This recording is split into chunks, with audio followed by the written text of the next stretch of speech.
join us on the Path Radio Mix online. And to get there, type in thepathradio.com. That's thepathradio.com. And enjoy free streaming music all day long. That's it. thepathradio.com.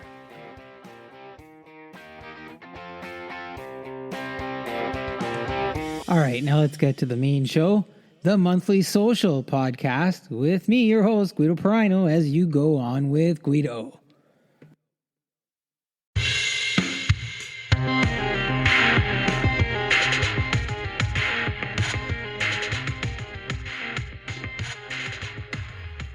All right, folks, welcome back. It's the May edition of the Go On with Guido podcast. I just keep trying to turn up the heat. I've got Anthony Rosano of Anthony Rosano and the Conqueroos. He's going to be doing an interview with us, and then he's going to give us a brand new song called Keeps Adding Up. Then I've got Kathy Nesbitt, who's going to talk to us about her crawlies and International Compost Week. And then I've got guests who are going to be talking to us about their COVID vaccine experience. And you don't want to miss the special promos I have from Johnny Prosciutto and Chaser's Juice. And then at the end of the podcast, a bonus for you as usual. Anthony Rosano comes back and does an acoustic version of The Chain. All right, folks, let's have some fun and let's go.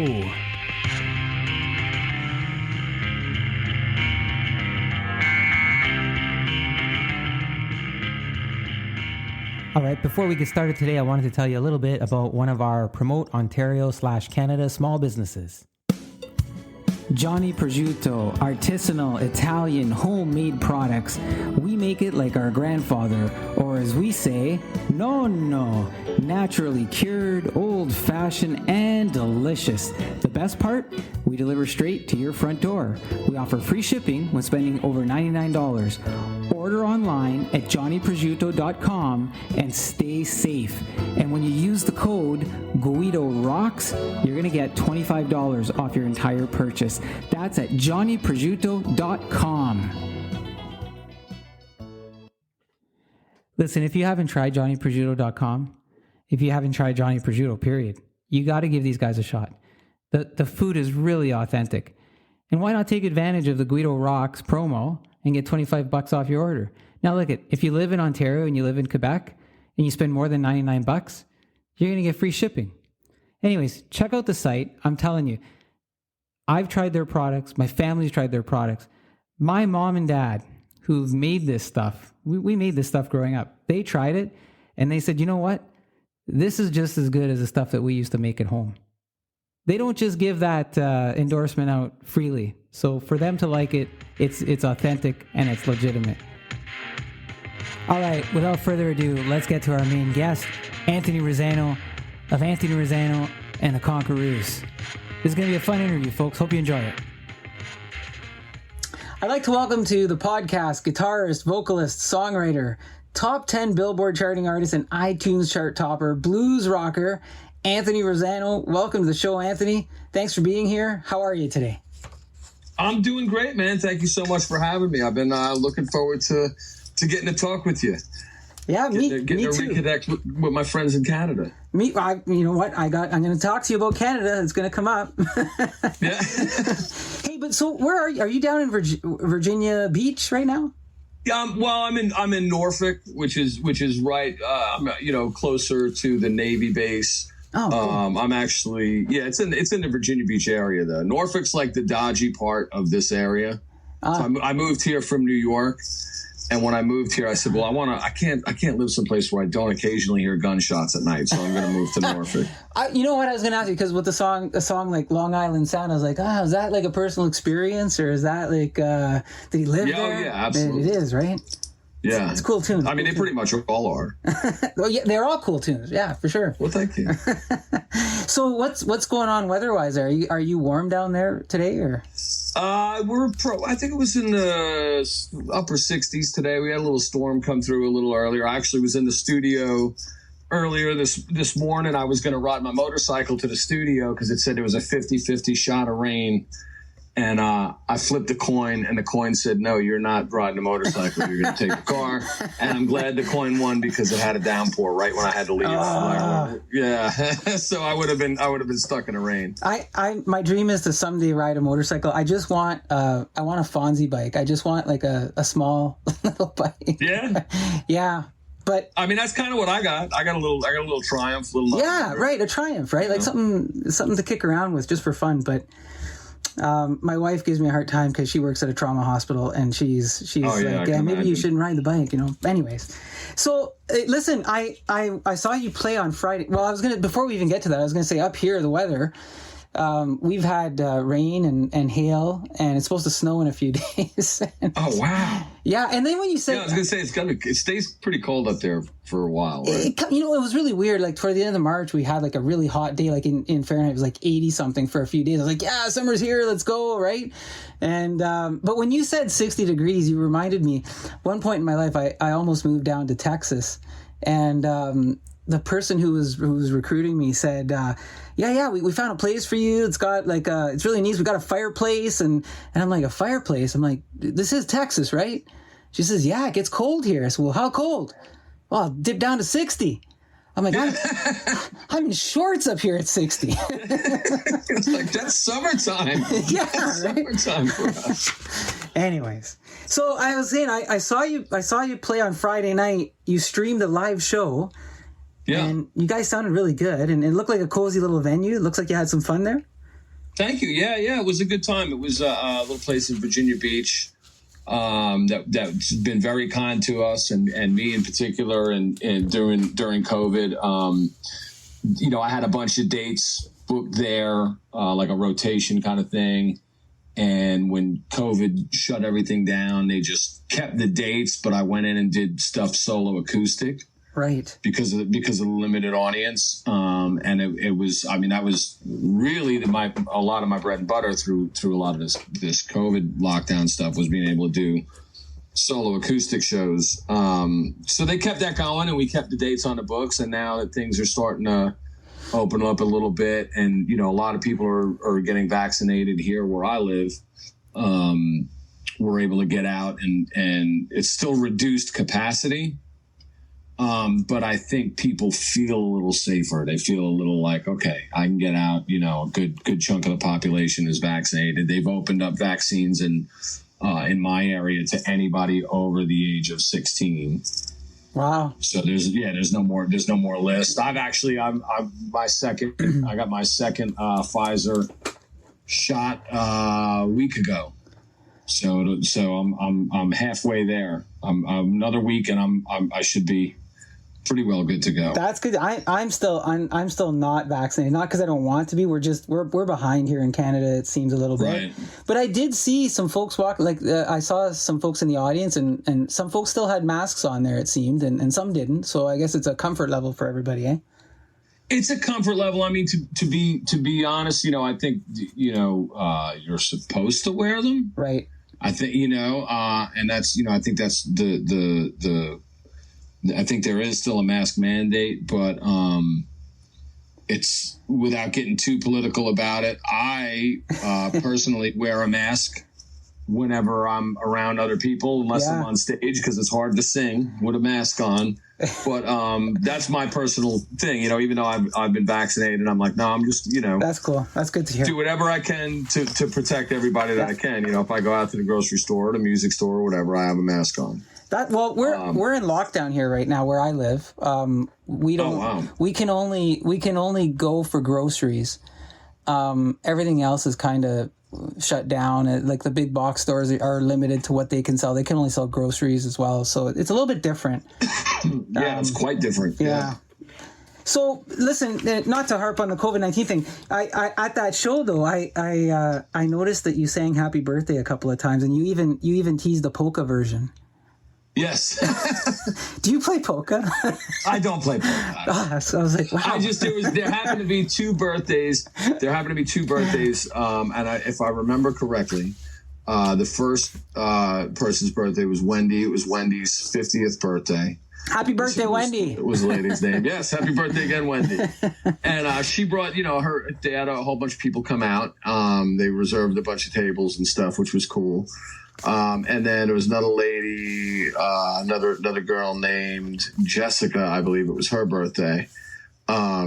So I usually will do like a funk version of Happy Birthday if I know it's somebody's birthday in the audience, Yeah. It was so good. I did that one for Wendy, and then I was like, well, what can I do? I can't do the same song for this, for this other girl and make her feel, Jessica. Happy birthday, Jessica. Right? Jessica, yeah. I was like, I can't do the same thing. So I did like a boom chicka version, a little rednecky boom chicka boom chicka did that. So yeah, I was kind of half joking. I said if there was a third birthday, I'd have to figure out a polka version real quick. I had a good chuckle with that. I thought it was cool. So listen, speaking of birthdays, I saw you play live a couple years back in Toronto, up here in Canada, on October 26, 2019. And it was a few days from my own birthday. So it was a birthday treat for me. My brother had called me and said, "Hey, Seeger's coming to Toronto. Let's go." And he brought me to the concert. And he and I, we love music, and it's a rule, like, we always get there as early as we can because we want to see all the musicians play, and I'm glad that I did that. You played great that night. You played ahead of the legendary Bob Seger. We loved your sound, you and the Conqueroos. We're going to get to that a little bit later.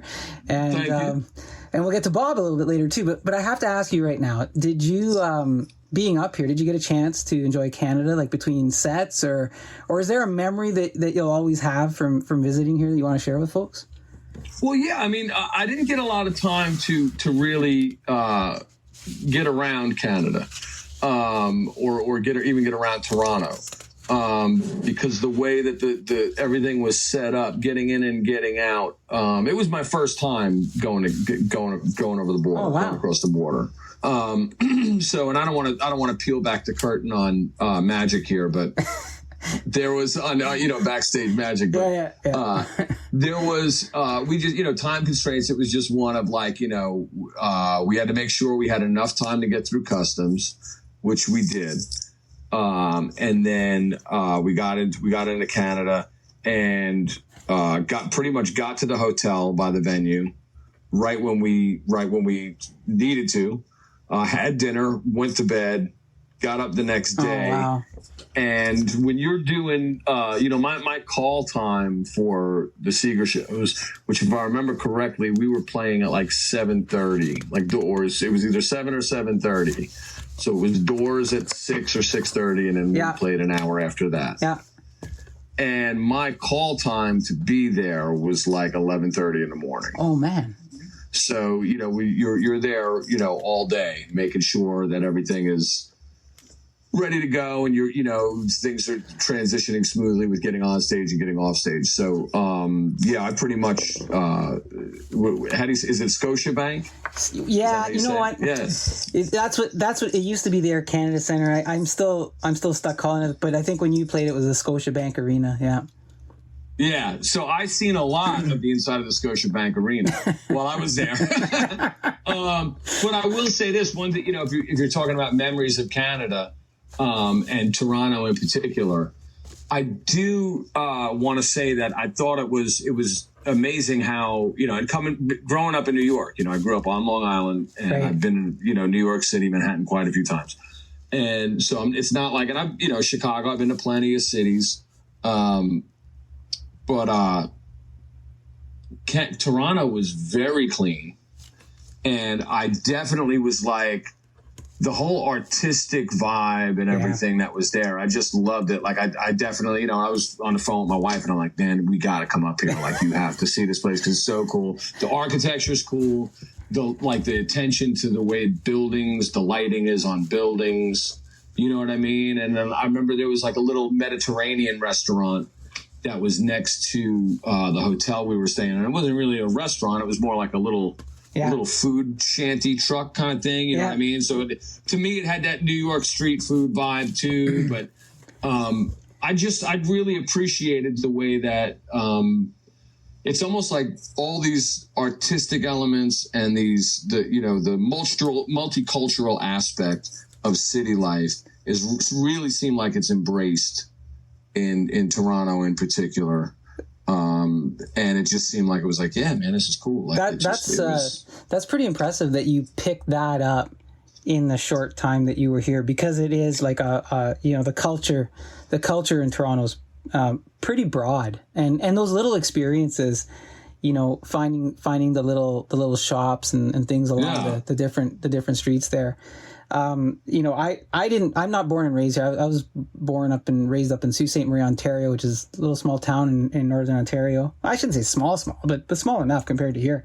So I sort of was exposed to Toronto in a similar way, where I was learning all these new things. I was like, wow, I never seen this before. I never seen that food before. And, so yeah, it's a lot to take in, I think, and it being your first time. Right. So, yeah, I mean, and even like, when I did the currency exchange, and from time to time here, you'll get, I'll get, like, oh man, there's a Canadian dime. Somebody slip me a Canadian dime. You know what I mean? Like, what's up with that?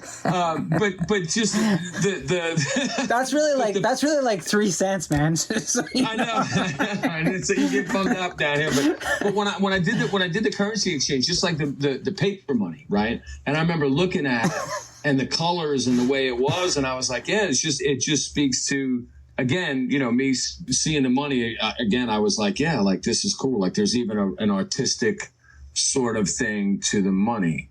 It's just not. It's like, yeah, I'm sure it's color coded, so it's easy to tell what's what when you're going through your pocket. You know what I mean? I wonder. I should probably know why it's color coded, and I don't. Now I'm gonna have to look that up. I mean, I would think that makes the most sense. So it's like, you can just look at it and you'd be like, oh, this is 5, this is 10. But for me, you know what I mean, as a novelty of it, yeah, it's kind of cool. Look at how cool this looks. I mean, even the money looks cool.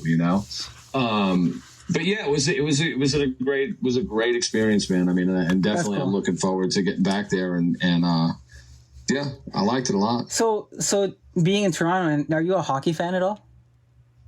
I haven't watched hockey in years. When I was growing up, I was a New York Islanders fan growing up. Like, are we talking the Bobby, the Mike Bossy type of?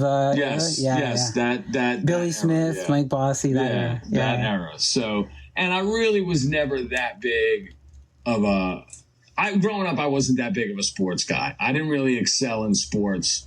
And I mean, this may lead into one of your questions later on, because look, I've been a music guy, pretty much my whole life.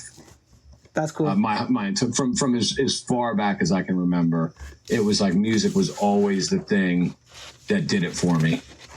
So I was always more of that guy than, I didn't play sports in school, or I play soccer or football. I don't know if you call it football up there. Like when you call it football or soccer? Soccer. Okay, so I played soccer, when I was in grade school and stuff, yeah. But I was never any good at it. Well, okay, so good segue, right? Because I was going to say to you, listen, based on what I do with my podcast here, the audience knows, and then they've come to expect me to ask that in the opening question, I'll say, look, from a career perspective, how did you get to where you're at? So how did you become a singer, writer, performer, whatever the classification is, without offending anybody out there who's into the art in different ways? Was it something you planned or you went to school for? Did it just start to happen? And maybe by the sounds of it, by virtue of some other things, maybe it did. But what are some of the challenges you had, I guess, in at some point you had to say, well, yeah, this is my career. I'm going to do this. And then what advice would you have for anyone who's out there going, that's what I think I want to do too? Well, this is an onion of a question, because there's many layers to this. Right. It always is. Yeah. I would say, I mean, here's, touching back on what we were just talking about, when I was a kid, I was probably, I don't even think I was in kindergarten yet. And I remember being in my mom's car, and Black Dog from Led Zeppelin being on the radio, right? And I remember hearing that, and like it stopped the rotation for me as a little kid. I was like, "What is this? Like what?" And I was completely fixated on it. And then just really classic rock radio. Growing up when I was a little kid, my mom used to listen to a lot of that stuff. She was a child of the '60s, so. that's all that kind of stuff is what I grew up listening to. And I just always, it really was the most important thing to me, whether I knew it or not. And I as far back as I can remember, I remember constantly thinking of music. So like I would just, I'm always humming a song, or I remember when I was a little kid, I was in kindergarten, we were walking up to the library, like the public library up the street from the school I went to. And we all these kids are walking, and you hear the footsteps going, walking, right? And I remember going, "We don't need no education," right? And I'm in kindergarten, and I'm singing this, right? And the teacher was like, "What did you say? Like, what are you doing?" And then I just sang it. I just continued to sing the song, and she started laughing, You're cranking up Floyd to all the other kindergarten students. I know, yeah. The other kids don't know what I'm talking. You know what I mean? They don't know what I'm talking. But yeah, I was just completely sucked into music from the time I was a little kid. Fast forward, you get older. I'm in junior high. I get a guitar. My mom talks my dad into getting me a guitar when I'm 15. And then I kind of get sucked into that. And by that point, I'm like, yeah, this is it. Like, this is what I need to do. I've found my calling. I knew then, right? I dropped out of school. I don't suggest anybody dropping out of school, but I dropped out of school when I was 16 because I was like, look, I'm not going to need this. I'm going to play guitar. This is what I'm going to do.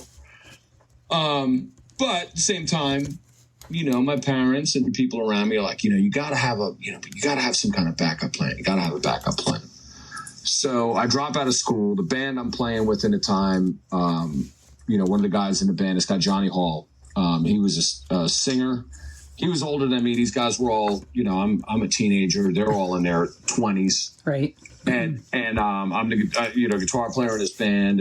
And he was a flooring guy. He was a carpet guy, carpet stuff. So right. I started working with him, and I picked that up as a vocation, being a flooring guy. So you had a backup plan. I did, but here's where things get interesting. This is where the advice part of this comes in. What ended up happening is the band thing starts taking a side, and you start getting, as you get older, what happens with a lot of people, and myself included. I mean, it happens to everybody. Is life starts taking, I got to pay for this, I got to do this, and I got to work, and now what ends up happening is your backup plan becomes the plan.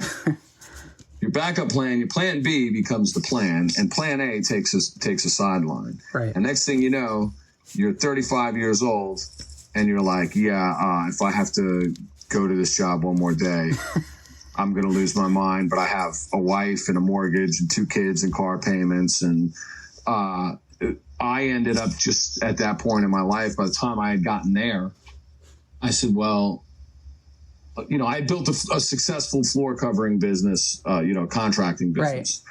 Right. And, this is right around 2010 when the first, economy bubble was 2007 when the first bubble was getting ready to burst. Yeah. I went to work for a company. I'd been self-employed from the time I was 15 up until that point. Wow. And went to work for somebody because business was slowing down. Worked for them for a few years, and then I said, I can't do this anymore.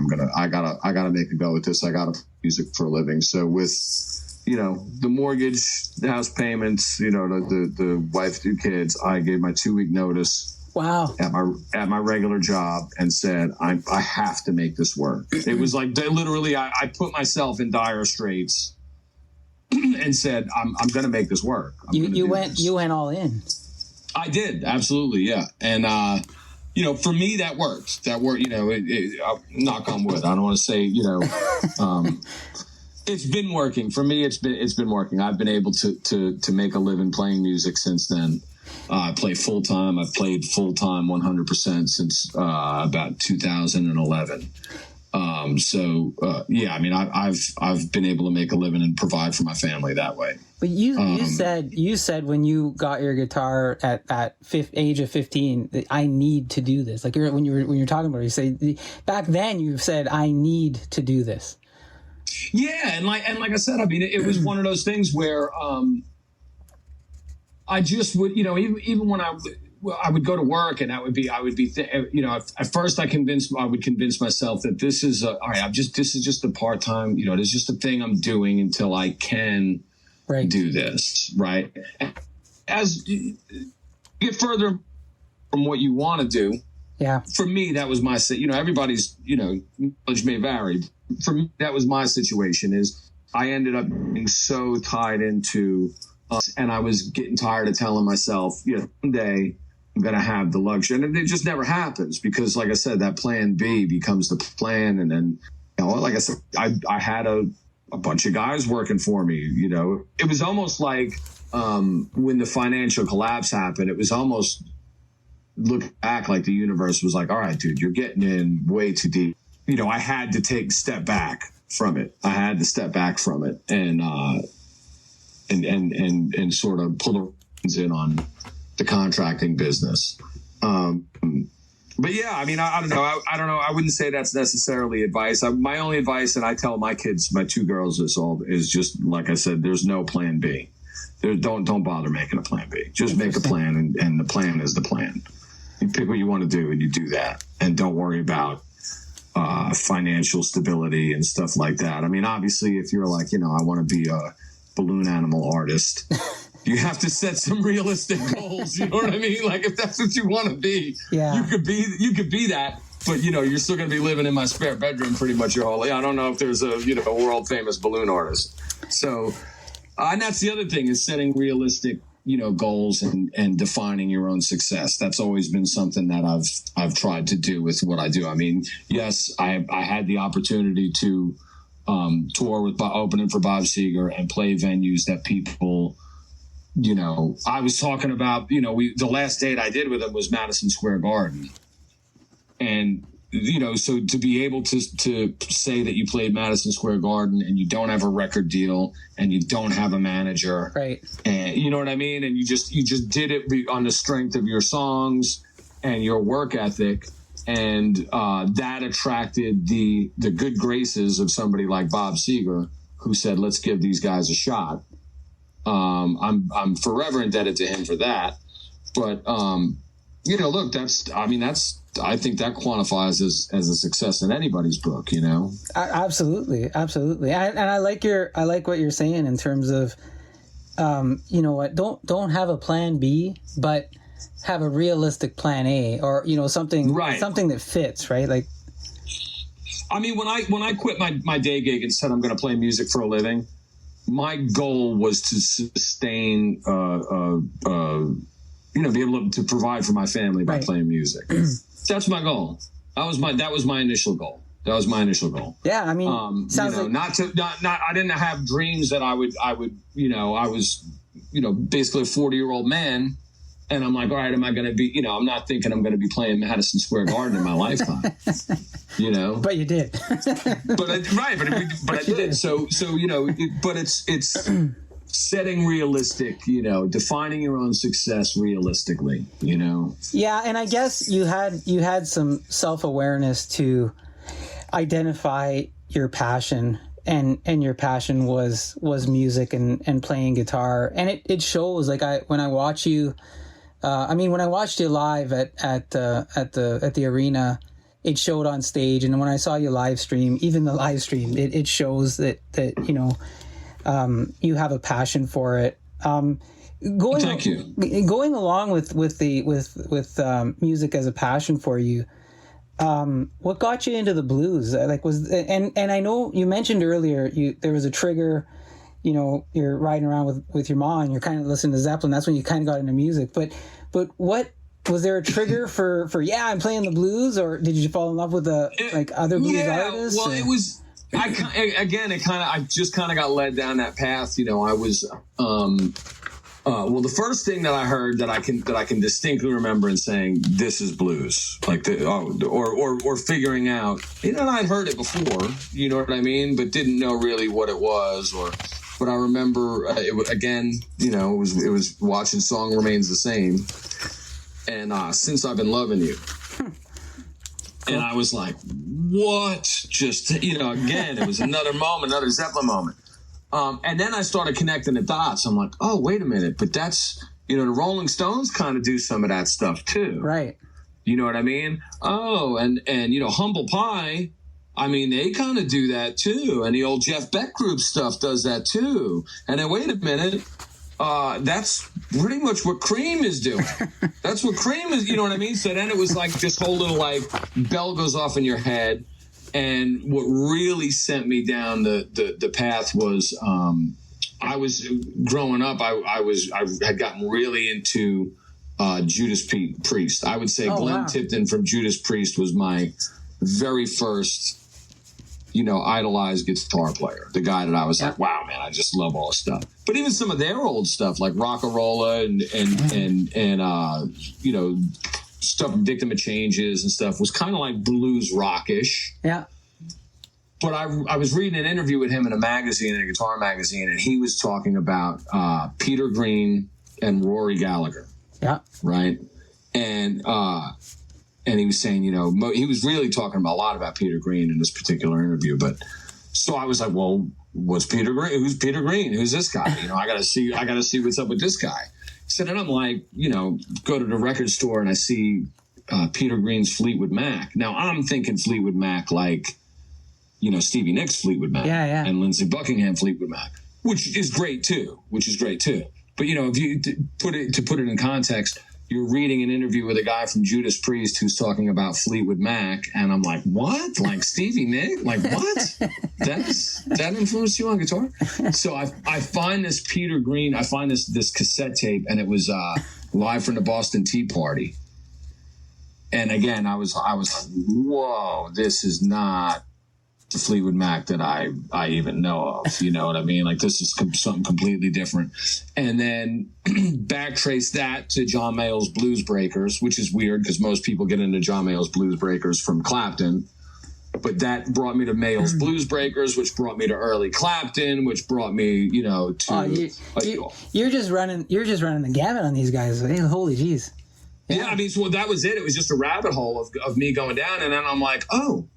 Paul Kossoff from Free is like that too. So all these really my on-ramp to blues music was through the British guys who were trying to cop that blues thing. That really was my on-ramp into blues. And then, of course that led me back to Muddy Waters, Muddy Waters to me that's the epitome of American blues, is Muddy Waters. Muddy Waters is I think, everything after Muddy Waters to me is blues rock. Right. And I guess Muddy Waters is the last. In my amateur brain, I guess I think blues and that's one of the first things. Muddy Waters comes to mind when that happens. And then there's like all this other stuff that was influenced and whatnot. And not to take away from any of the other blues guys, but for whatever reason, that's what comes to my mind. Now you mentioned the Stones and I mentioned earlier iTunes chart topper. You at one point I think you surpassed the Stones on iTunes. Right? Yeah, that was that was another one of those like I didn't even never expect this in my lifetime. Right, like holy geez, right? Like yeah. It was we did a record. I did a record down in Louisiana with a guy named Mike Zito. Right, who was another influence. Mike's a great guy. I had sent him. I did a demo of a song called "Love's Got a Hold on Me," and I had just sent. I don't even know why I did. I just sent it to him, and was like on Facebook or Messenger or something. Was like, hey man, I wanted his opinion on it. He was somebody, he is somebody. He's somebody that I look up to as well. And I was like, look, give me your opinion on this song. So I did this demo in my little home studio. He said he liked the song. He said, do you have more? I said, yeah. He's like, well, you plan on doing a record? I said, yeah, I'd love to do a record. I'm writing. And he's like, man, well, he says, I'll produce it if you're interested. And I was like, what? Yeah, absolutely. I'm interested. I love the sound of his records and the stuff that he was doing. So, went down to New Orleans, recorded the record in like a week. Did it all live. Wow. Everything on that particular record, like guitar, vocals, drums, bass, were done all live.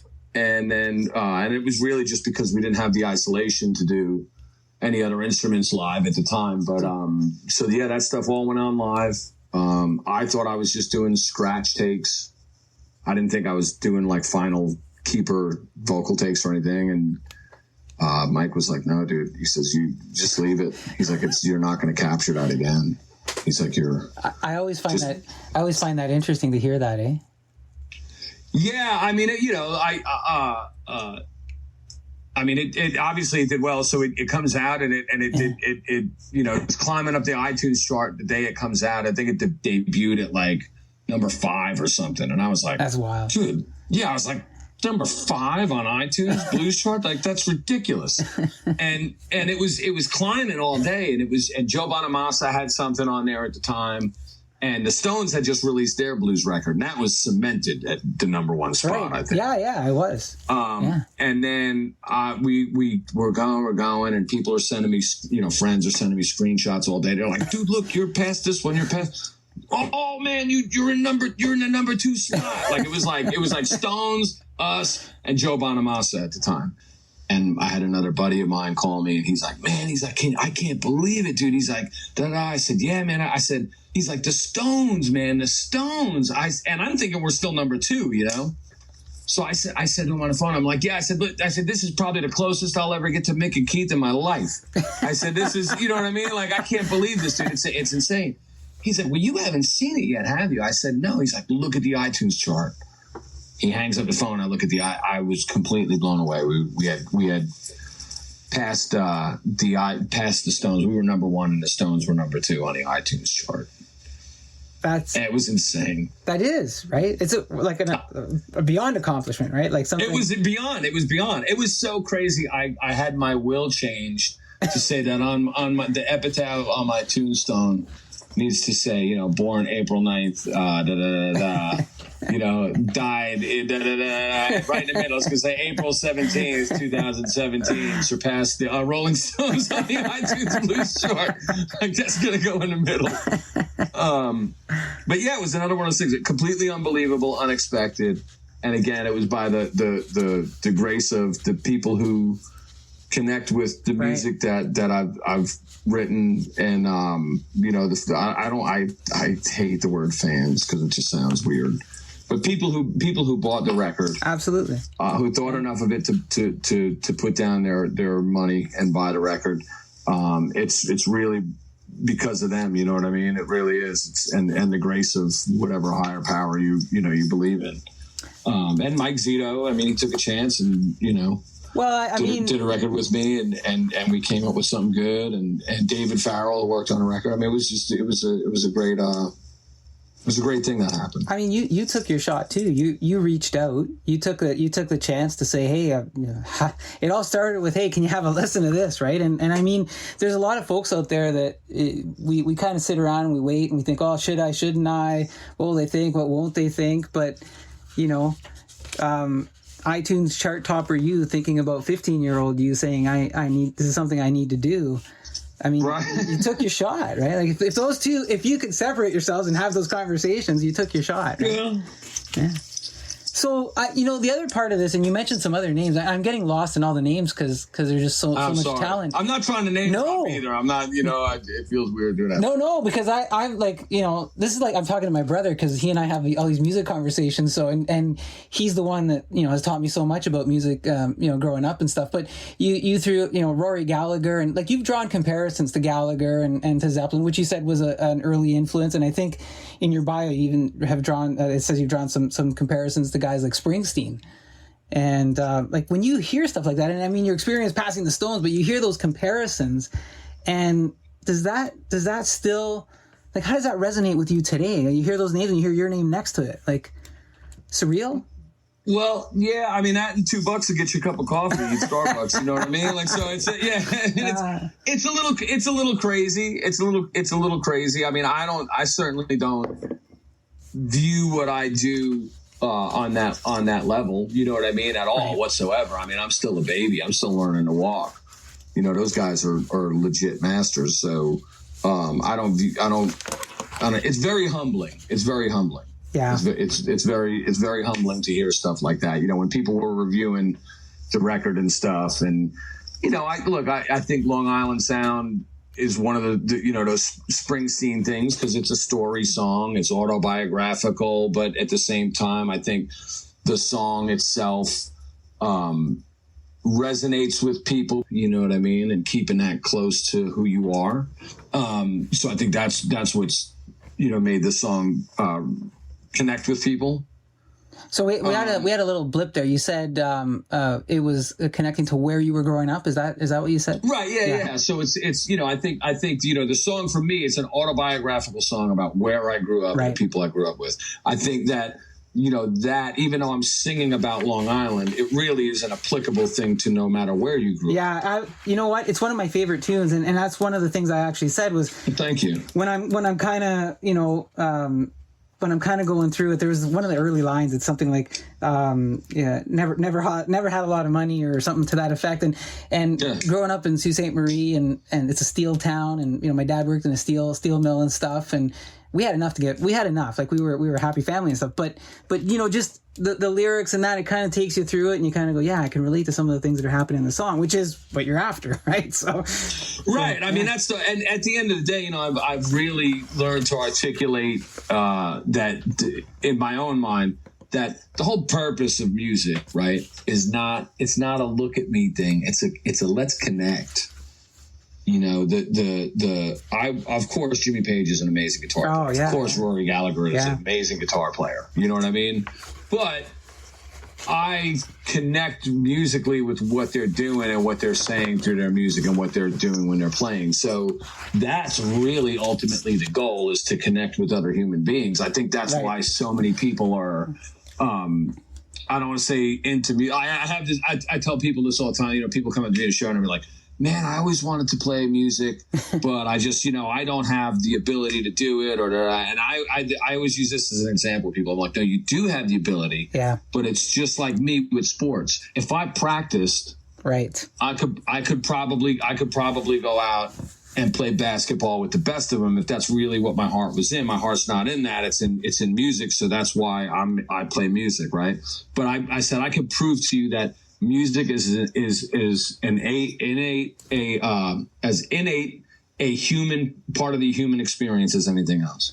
And I said, how's that? I said, well, when you're working in your garden or you're doing something at home, right? Yeah. If you don't have the radio on and you think of a song in your head, they're like, yeah. I'm like, is it out of key? Do you remember the song? You sing along in your head. Is it out of key? They're like, no. I'm like, right, because you know music. Right. It's part of being a human being. It's programmed into who we are. People don't listen to songs in their head out of key. It's universal. It's universal. It's a universal language, and you know, some of us you kind of know that it's a universal language on a few different levels. Some of them on a lyrics level, some of them on just the music itself level. Some both, right? If you can do that. Yeah. Now, are you firm in your in blues rocks? Like if you. Would you cross genres at all in terms of either working with other artists or transitioning a bit? Or is it, hey, man, blues?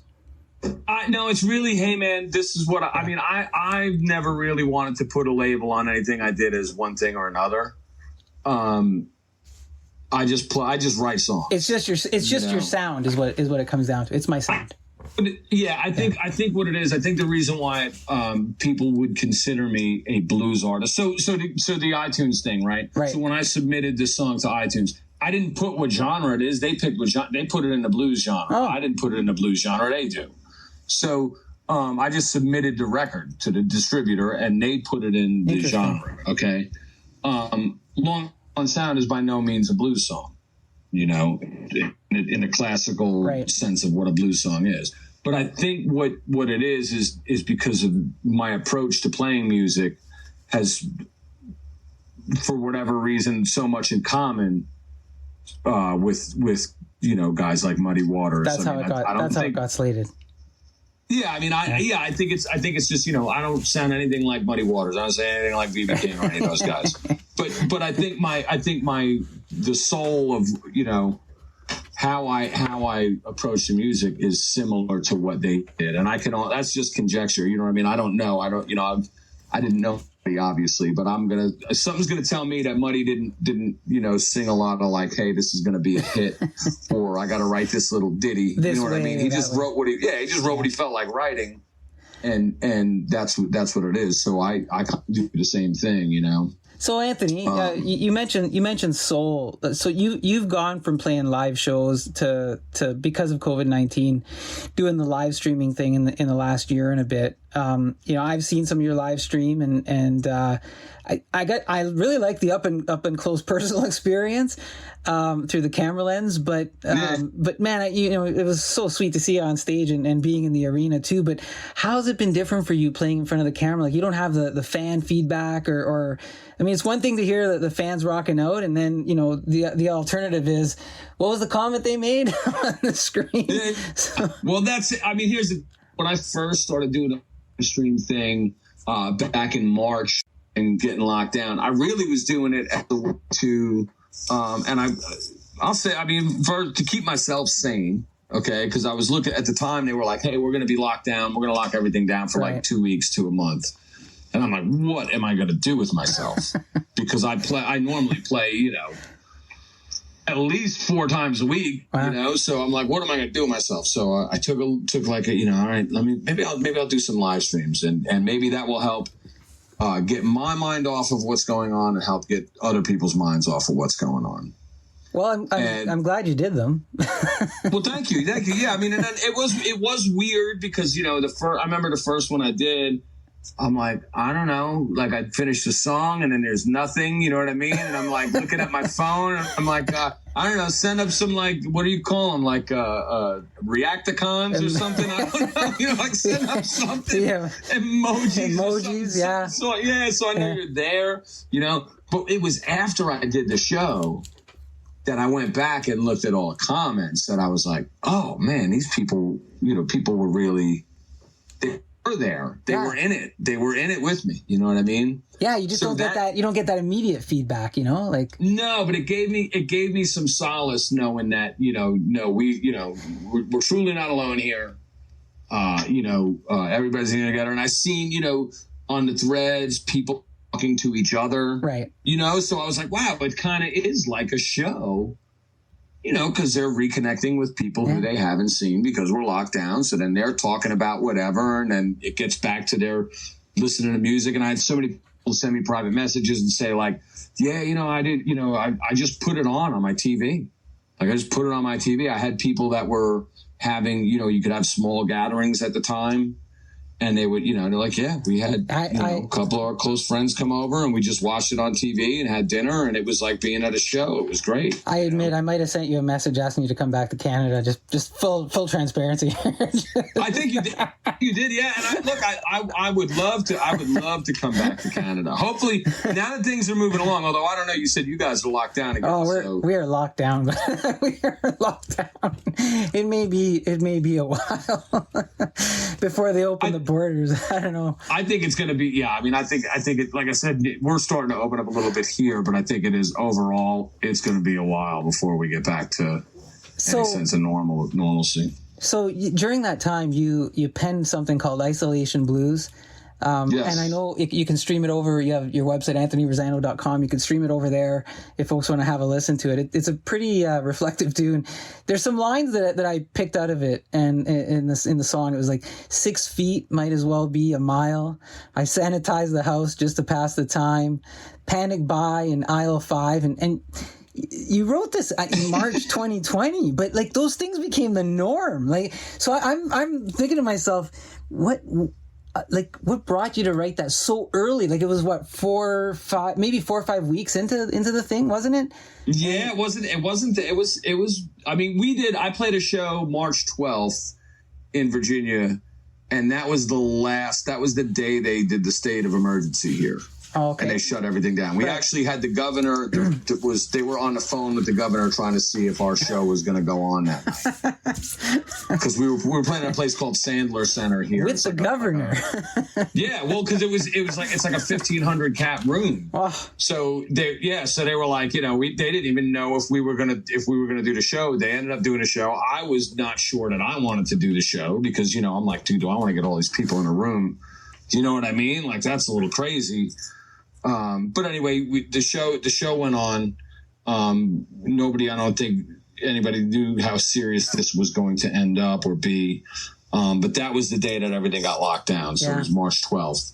And then I wrote the song, shortly after that. I think I had it out by the end of the month. Yeah, and it was pretty bang on. Like I was listening again. I was like, man, he's pretty bang on. He's like telling the future here, but so is that a song that you'll keep playing or will you look back on that and go, man, I don't want to relive that? No, I do it. I do it when I play my acoustic. When I do solo acoustic gigs, I do that song. I don't play it with the band. I mean, on the recording that's out, is just me playing everything. It's me playing drums, bass, and guitar and stuff. So I just tracked it in my studio and cool. I kind of put it. I wasn't even going to put it out, but I did it on a live stream and NPR contacted me and they wanted to use it for Voice of America, one of their shows. So I was like, okay, I better record this. Yes. So that's when I recorded it. And then, they put it on Voice of America. I was like, I'll just put it up. And, people seemed to like it. It got people's minds off of what was going on and maybe got a little chuckle out of it. I mean, I definitely, there's a little bit of me that's like, I'm not poking fun at what ends up being a disease. You know what I mean? Like the song itself is more a matter of fear of being isolated for, at that time, I thought it was only going to be, 2 weeks to a month. I'm like, what am I going to do with myself? You know what I mean? Right. And a year later, but it's totally relatable. Like the lines are totally relatable. And I'm thinking, it's some, you can get a chuckle out of it, but you kind of go, yeah, man, we've been living this, right? Yeah. Oh yeah. Yeah. No, it was just, and it was one of those things where it literally, it just came out like it was written in one setting. It wasn't like something that was labored over. It was like line after line. It just came out. My wife actually, she gets songwriting credit on it because she came up with she came up with what I believe is the best line in the entire song. What is that? Which one did she come up with? She came up with wrinkled hands and worry lines. Yeah. Right before I had the 6 feet might as well be a mile, and I'm like, what am I going to? She's like, wrinkled hands and worry lines. I'm like, you're a genius. Yeah. I knew I married you for a reason. Let's move to Nashville. Smile lines turn to worry lines. Yeah, for sure. Yeah. So it was pretty crazy. So so she came up with that line, so she gets full songwriting credit. Right on. That's cool. So listen, you alluded to, and we're talking tours, we're talking songs. You alluded to a little bit of the process earlier when we were talking, and I was thinking about as fans, we see your end product. We see you step on the stage, we see you step off the stage, but there's obviously something that goes on all in behind there. And like you said, hey man, I start getting ready like at 11:30. But is there a process? What, just before you're hitting the stage, are you guys chilling? You're having a drink? You're talking? What's leading up to the, all right, we're gonna go out there now, and okay, we're done. Let's get out of here. Like, do you leave right away? Is there anything you can impart on us in terms of that? I mean, for me personally, really about being as least prepared as I can be. That sounds as least prepared. You said as least prepared. Yeah. So. When I did the Seeger tour, the guys that were in the band I was touring with, I would basically give them, we're playing on stage of 30,000 people. And I never write set lists. Oh, wow. So like the other night, that live stream, I don't even think I did the whole show. I think I just did like the first 2 hours of the show. We played for like 3.5 hours, and it's not a set list. I call them out as we go. If you see us playing, and we play one song and it kind of goes into another song, right? Or we just go from one song, like in the middle of one song, we play a different song, and then we go back into another song. That's all real time. It's all real. It's all 100% improvised. And so I don't like to write set lists. That being said, like when we were doing the Seeger tour, I didn't write set lists. I would like, all right, here, my compromise was I would tell the band, all right, this is the first song we're going to do. What are we doing after that? I'll let you know when we're up there. Is that just because you're reading the crowd or getting in the... I don't like to say reading the crowd. I like, we're all there together. You know what I mean? So we're all in that moment together. I'm just trying to be as much a part of the moment as the audience. Cool. I'm trying to be, you know what I mean? I'm trying to, the whole energy and vibe is really dictating what's happening next. So in my mind, so that's why I prefer to do it that way. Cause then I'm how are they going to be there with me if I'm not there with them? That's cool. So let's all fly by the seat of our pants and see what happens. You're a fan with the fans of the fans and of the whole experience. Yes, it's like we're all there together, So that's my thing. I don't really do a lot of there's no pre-stage. I don't warm up vocally or anything like that. I just kind of go out and do What's the wind down after the show, Anthony? Usually that involves loading up a bunch of gear, loading vans. I don't usually get to take a breather until, well after the van is loaded. It may be I might have a Diet Coke before I pull the van out of the venue parking lot. So that's pretty much it. Not a lot of rock and roll stuff. Rock and roll true stories happening in the Rosano camp. Hey, by the way, we've now plugged the Scotiabank Arena and Diet Coke, just for the record. Yeah. We're not making anything off of this. So anybody else, if Scotiabank Arena or Diet Coke wants to send us something, hey, we'll listen. Yeah. Or Adidas. I gotta say Adidas. Hey, listen. So I'm having fun here. I consider myself a music hobbyist, and I'm going to say hobbyist because I don't have the experience or knowledge to call myself a musician. And this just so that's a little bit of self-assessment here going on, right? I'm self-taught at a little bit of guitar. I've played some small scale events. One of the first times I played in front of a live audience, it was a charity event. And I'm singing and playing guitar, and I'm trying to do AC/DC's Shook Me All Night Long on an acoustic guitar. And about a minute into the song, my pick goes flying out of my hand. And and I'm thinking, oh my God, I'm a rookie. I didn't think, I should have some other picks close by. So, in case something happens, I don't have any. But I'm trying to strum this, Shook Me All Night Long with my thumb, and it's not working. So I keep singing while I'm thinking, how am I going to recover? Now, this is all happening in a span of 5 seconds, really. The crowd, which seems like the whole gig when you're up on stage. Total. It was that movie Rockstar where the guy goes flying down the stairs and it's all slow. In my mind, it was 5 minutes long, right? I'm looking out in the crowd. I can barely hear myself or them. They're all, but nobody really noticed. They're all consumed in all this other stuff that they're doing. That I don't think anybody, there was a few people off to the side that kind of noticed. And I had nobody with me. I'm just me and my acoustic guitar, no band or whatever. It's it was kind of embarrassing, but at the end I look back and go, I don't know, man, 5 seconds, it really wasn't that long. Has anything ever kind of like that ever happened to you at a live show for you or anything like that? I mean, I think that stuff happens. I mean, it happens all the time, it really does, especially, the way that we roll with what we do. I mean, but yeah, I've had that. I think it might've even been in Toronto. I broke a string first song in front of 30,000 people. And you just, for me, I just adjust to keep going. My right hand technique on guitar, I play with a pick, but I also use my fingers. Right. So, and I switch back and forth. That's just my thing, and part of it is deal with, Muddy Waters didn't really use a pick. I mean, Muddy Water, and that's, it used to be if I was playing a Muddy Waters song, I use my hand like Muddy Waters. And if I was playing, a song by Rory Gallagher, I used a pick because I don't know. But really, I've been on gigs where I'm if I drop a pick, I'm well, I'm just going to play the rest of the song with my hands and see what it sounds like. See the difference between a professional and a hobbyist, though. Yeah, I mean, I think, Yeah, I don't know if it has to do with that. Maybe it just has to do with I don't know. Maybe I'm just it's, you know what I would say, it's the difference between being a professional and a hobbyist is it's not that professionals don't make mistakes.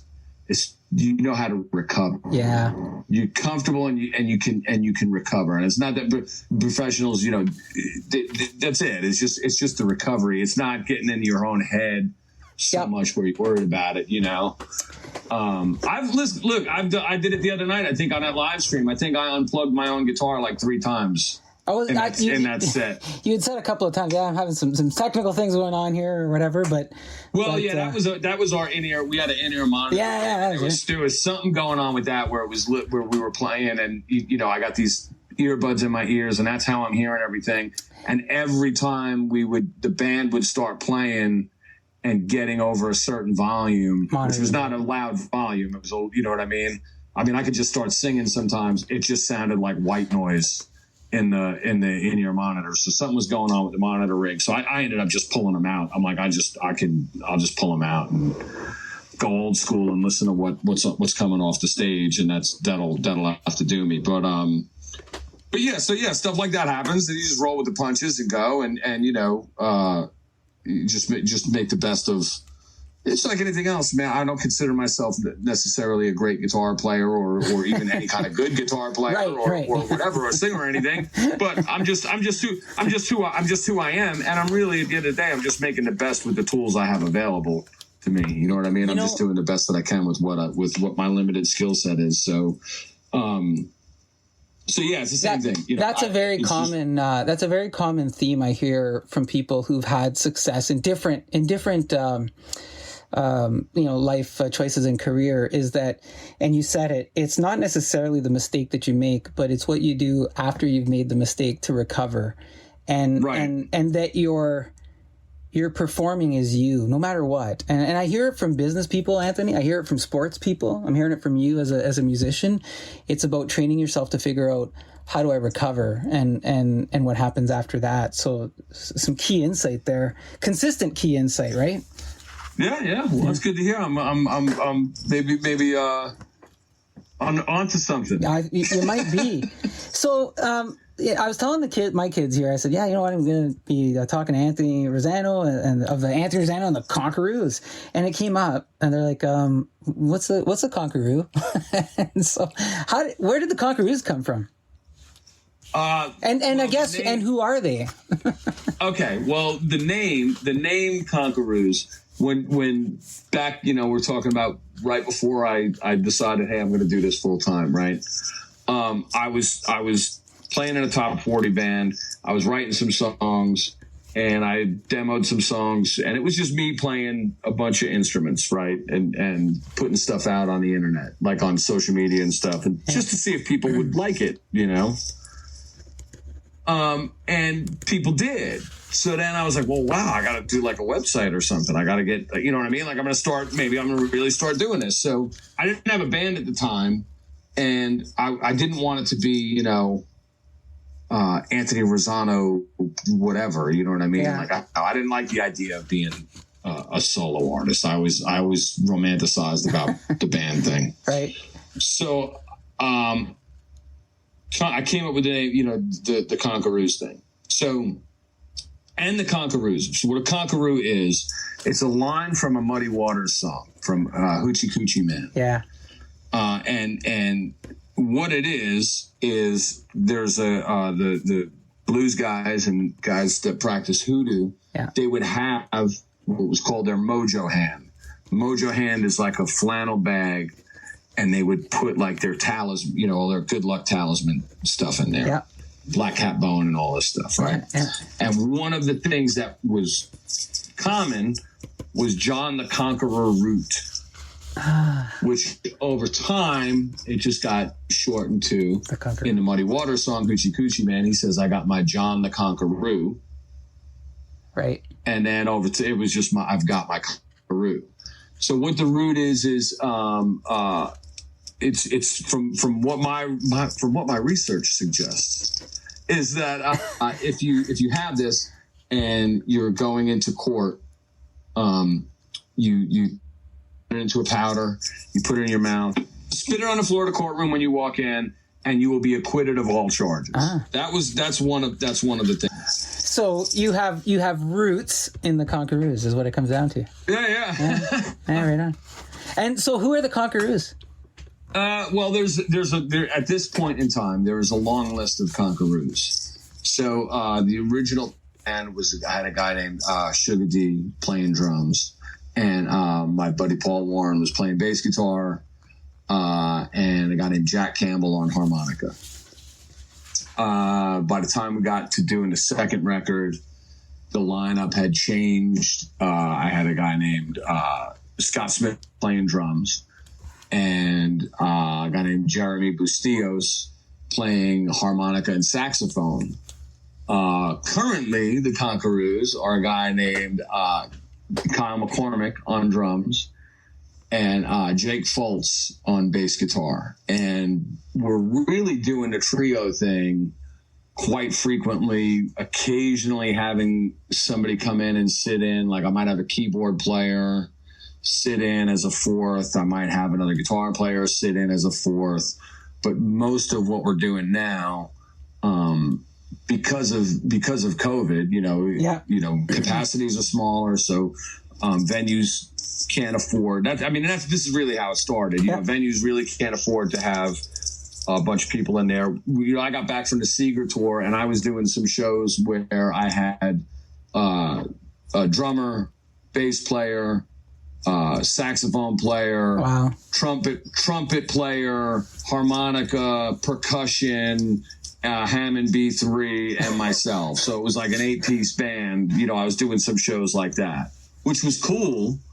But I can't go into a room that only holds 200 people now with an eight-member band. With an 8-piece band, it's not going to work. So we've scaled everything down to this lean, mean trio machine, and I'm kind of enjoying that quite a bit too. Because it's again, I love Cream, and I love the Jimi Hendrix Experience, and I love Grand Funk, and I love James Gang, and a lot of those kind of bands are big influences on me too. So it's been sort of cool to flex that muscle, as I used to hate saying power trio, but we're having so much fun playing, and these guys are such great players that I actually like saying power trio. You did. You did. I mean, like I was watching, and Kyle and Jake were awesome Friday night there, and I said to you, you guys look like you're having fun. Like I think we talked earlier today, and I said, man, you look like you're having fun. So.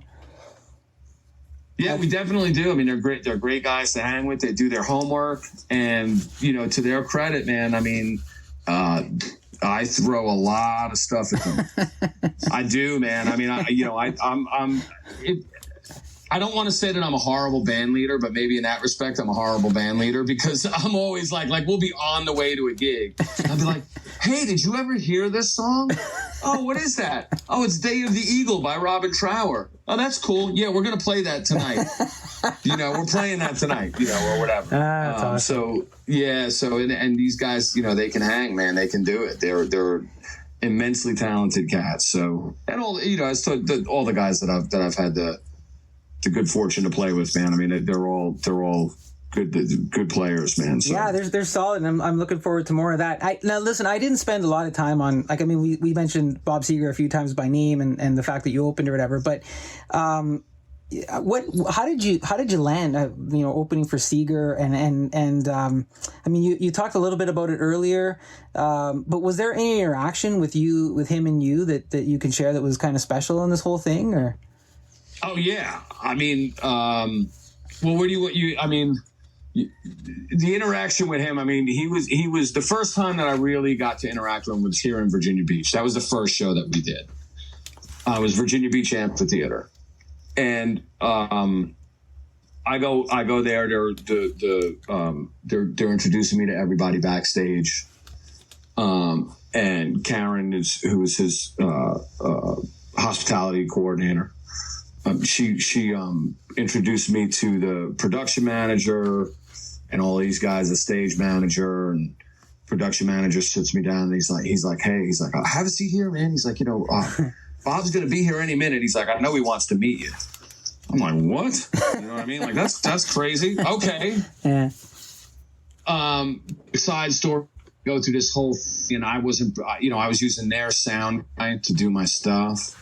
And they had this whole joke with the sound guy that they were telling the sound guy for weeks. They were emailing him saying their name was Mervin, who was supposedly my sound guy.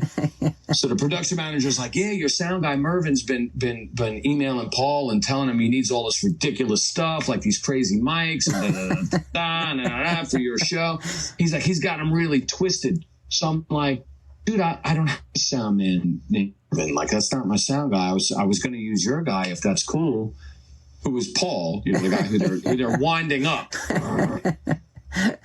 So he says, I know. It's Calvin, our monitor engineer. He's emailing him, telling him he's yours. I'm like, oh, you got to be kidding me, right? This is like before the first show. He's like, you got to go along with it. So I said, okay. So Bob Seger comes in. I read it. And I'm nervous, of course, because now I'm like, man, I don't want to sound like we're playing in a tin can, So Bob Seger comes in, he walks in, and he walked right up. He's like, Anthony, man. He's like, good to meet you, buddy. Puts his hand, shake my hand. He's like, man, I've been watching 2 videos or they're, stuff. We're going to rock this. Really look to it. And I was completely floored. Like, sorry, Anthony. We had another little blip there. So he says, you left off. He said he was looking forward to it. Maybe pick it up there. Oh yeah, he says, yeah, I'm looking forward to it, man. He says, we're really gonna rock this place, and I was like, my jaw was literally on the floor. I just shook this rock legend's hand, and he's looking forward to seeing the show, and it was just great. I mean, awesome. and his whole band was very, very cool to us, very good to us. His whole crew was very good to us, very good to, nice to it. I mean, it really was a family atmosphere. I still talk to a lot of those guys. They've maintained it literally, like, I legitimately made friends with people on that tour. And we ate dinner with these people. That's cool. Know what I mean? Like, it wasn't like, hey, you're the opening band, go, right? Go away. That's good to hear. I'm glad it wasn't just a transaction, that there's a relationship there. I always appreciate hearing stuff like that. Yeah, I mean, Bob Seger is 100% real. He's just a super, super cool guy. And down to earth. I didn't get any rock star nonsense vibe from anybody that was on, with his band, with the crew, with anybody. Awesome. They were all just super, super cool people. And they all appreciated the fact that they get to do what they do. Like it was, they didn't take it for granted. You know what I mean? There's no prima donna stuff. And it was just super cool. I mean, it was really inspiring to me to see that many people. You have 60 people all working together, and they break each other's chops, and there might be something here, this one gets a little not bent out of shape, but you know what I mean. Yeah, it is a work environment, so you might have somebody, but for the most part, man, I mean 99.9% of the time, I would say 100% of the time, I'm only saying that other part because I'm sure it happens. I didn't see anything on that tour where it was like, oh, this one's the winner. Everybody did their part. It was over. Boom. Everybody gets to work, and they do it with a smile. And it was just, they were just professional bunch of people that I've had the experience of being around. And I'm like, if they could do it on this level, there's no reason you can't do that on the level that I'm at. You know what I mean? Everybody should be happy. If you ain't smiling, doing what you're doing the wrong thing, Lessons to be learned from Anthony Rosano and Bob Seger tour, man. I love it. So what's next for Anthony Rosano and the Conqueroos? Albums, projects, eventual COVID-free tours, merch? What's on? Yeah, I'm in the studio now working on a bunch of songs. We've got 6 down. Kyle and Jake went into the studio with me, and we're laying some stuff down that some of it was written, while I was on tour with Seger, most of it written sort of post-COVID. These guys kind of kicked me in the butt a little bit, and, they're eating up anything that I throw at them, ideas, and helping me actually realize some stuff that I wasn't able to necessarily realized before, as far as musically. So, we're in the studio now. We're recording stuff. I was there this morning doing some vocal stuff. Looking to put something out soon. Awesome. And then, I've got some stuff. I'm going up to Maryland, like traveling up to Maryland in May. I got a few road things booked. I think people are still, not sure what's going to happen, as far as any kind of tours or anything. I know there's some things that are popping, but I'm looking forward to getting out there and getting on the road and getting in front of people again. So, just sort of playing it day by day and looking forward to releasing some new music for people. I'm looking forward to that. Maybe we'll get a chance to hear that, and maybe I can find a way to get you back up here in my neck of the woods up here in Canada, in just north of Toronto even. Yeah, that'd be awesome. I'd love to do it. So, listen, I can't thank you enough for all this time, but I have one more. I usually end things off with a little bit of a rapid fire type of thing, where I say a word or two, and you say something that comes to mind. I know I've kept you a long time here, and I really appreciate your time. Are you up for doing 4 or 5 of these little items, or? Oh yeah, sure, dude, sure. All right. So I'm sorry. I don't feel like you're taking up my time. I know I give pretty wordy answers, and honestly, it's because I haven't really been out of the house in a year. hey, me neither. so yeah, like, you know what? I think my podcasting that started last fall, October, part of it was I'm looking for new projects, and I wanted to talk to people and help people out throughout COVID, and I thought, well, how else can I help them? Because obviously my music isn't going to be one of the avenues, but if I can help them relate to a bunch of different things and have them use this as a tool for coming out of COVID or coping with COVID or whatever, just even after COVID, then by all means. So, all right, so I'm going to fire this off to you. Your favorite guitar? Changes day to day, but right now it's a 3-way tie. It's Gibson Firebird. My wife got me for my birthday a couple years ago. Nice. A custom-made gold top guitar made by a guy here in Norfolk, Virginia, called Worth Guitars. They're great guitars. Check them out online, Worth USA. Okay. Quick little plug there. Yeah. And a pine body Telecaster. Nice. That was made for me by a guy named Michael Reese, who has a guitar shop in Hampton, Virginia, called Boulevard Guitars. Check them out too. He builds exceptional instruments. So Boulevard Guitars, got it. Guitars. Yeah. Now, do you still have your very first guitar? I do not, and I've been on a search on Reverb and all across the interwebs looking for it. If anybody has a blue Area Pro 2 SL Stratocaster guitar, I may be interested in purchasing it because I want it. I traded it. It was like a super fat guitar. Yeah. And I traded it an idiot for one of those like guitars when I was a kid to somebody else. Man, y'all, I always hear that. I always hear about that, and I was wondering, did you still have your first one? And more times than not, it seems we don't. But no, I wish I would have kept it. I want one just to have, just to have it. But yeah, so it was an Area Pro 2 SL. I'm gonna start searching. How about life without music? Life without music would be torture. That would be torture. Yeah, that'd be torture. Now, I couldn't even imagine that. You didn't feel well earlier this year, and I think you stopped playing for a little bit, right? But you're all good now, right? Yeah, I had to take a break. I had it was a heart scare. I thought I had a heart attack, but I didn't. What I did was I had a esophageal spasm, and it tweaked the vagus nerve. Oh, wow. So it threw my heart off. Yeah. I was putting stuff together in the studio for doing live streaming, like building a set basically in my garage.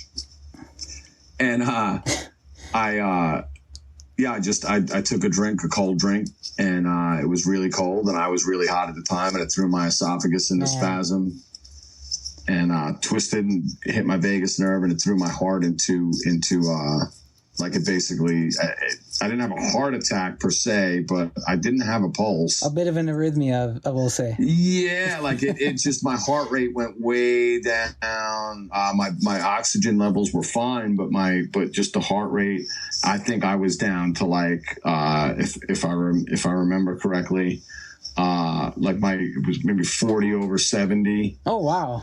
Or so, yeah, it was pretty crazy. And they thought it was all, I did a whole bunch of tests and, everything was fine. So they said that's pretty much what they think it was. The things that will happen when you drink water. How about COVID-19, Anthony? Enough already. Yeah. Enough already. Let's, COVID-19, everybody wear your mask, get vaccinated when you can. Let's get over this. There you go. Get vaccinated and wear your mask. I agree with you. Okay. Last one, family. It's the most important thing. Absolutely the most important thing in somebody's life. That should be your priority. That's your real team, Couldn't agree more. And I like how you framed it as that's your team, right? Yeah, absolutely. Listen, man. That's it. Is there anything else you'd like to say to leave us with us as we wind this segment down then? Man, no, I'd just like to say thank you for having me, man. I look forward to getting back to Canada and maybe we can go grab a cup of coffee or something when I'm there. Yeah.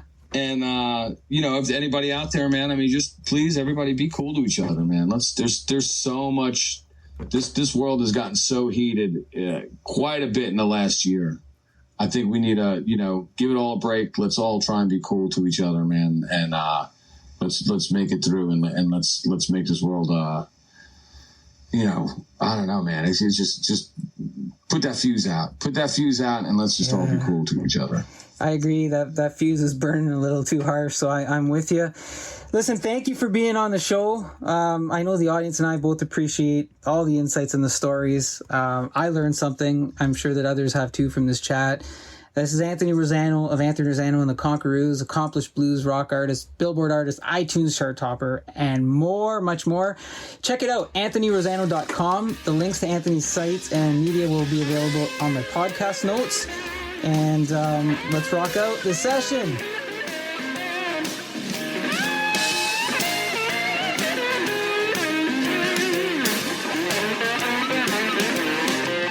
Well, I'm so damn tired of chasing your taillights, while this broken heart of mine tries to read between your lines. It all keeps on adding up. Honey, I had enough of being your good time.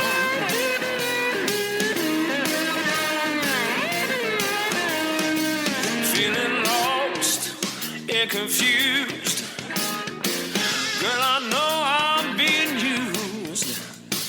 Feeling so good, I don't wanna put up no fight. It all keeps on adding up. Honey, I had enough of being your good time.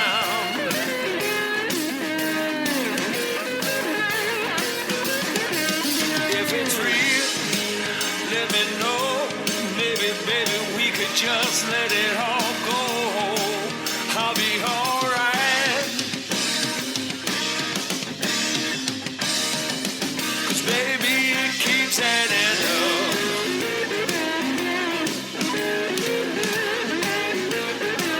It just keeps adding up.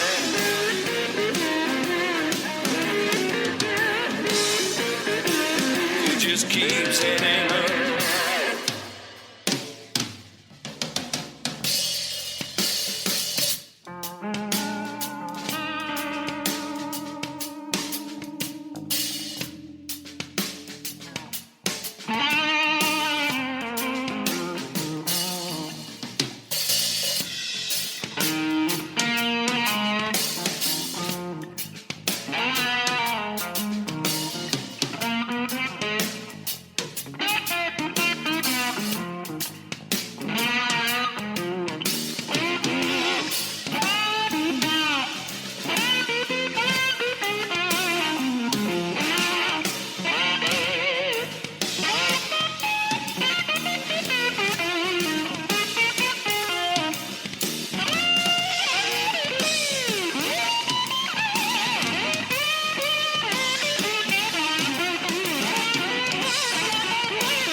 Well, there you have it, folks. A brand new tune, rockin' tune from Anthony Rosano and Anthony Rosano and the Conqueroos.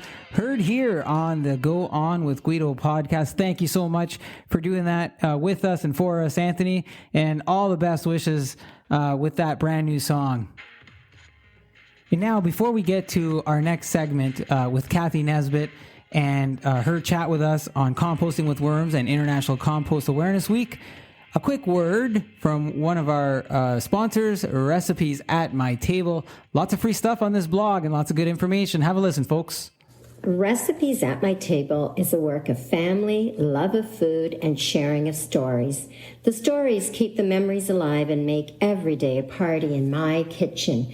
Join me for the sharing of traditional Italian recipes and so much more. Visit me at www.recipesatmytable.com.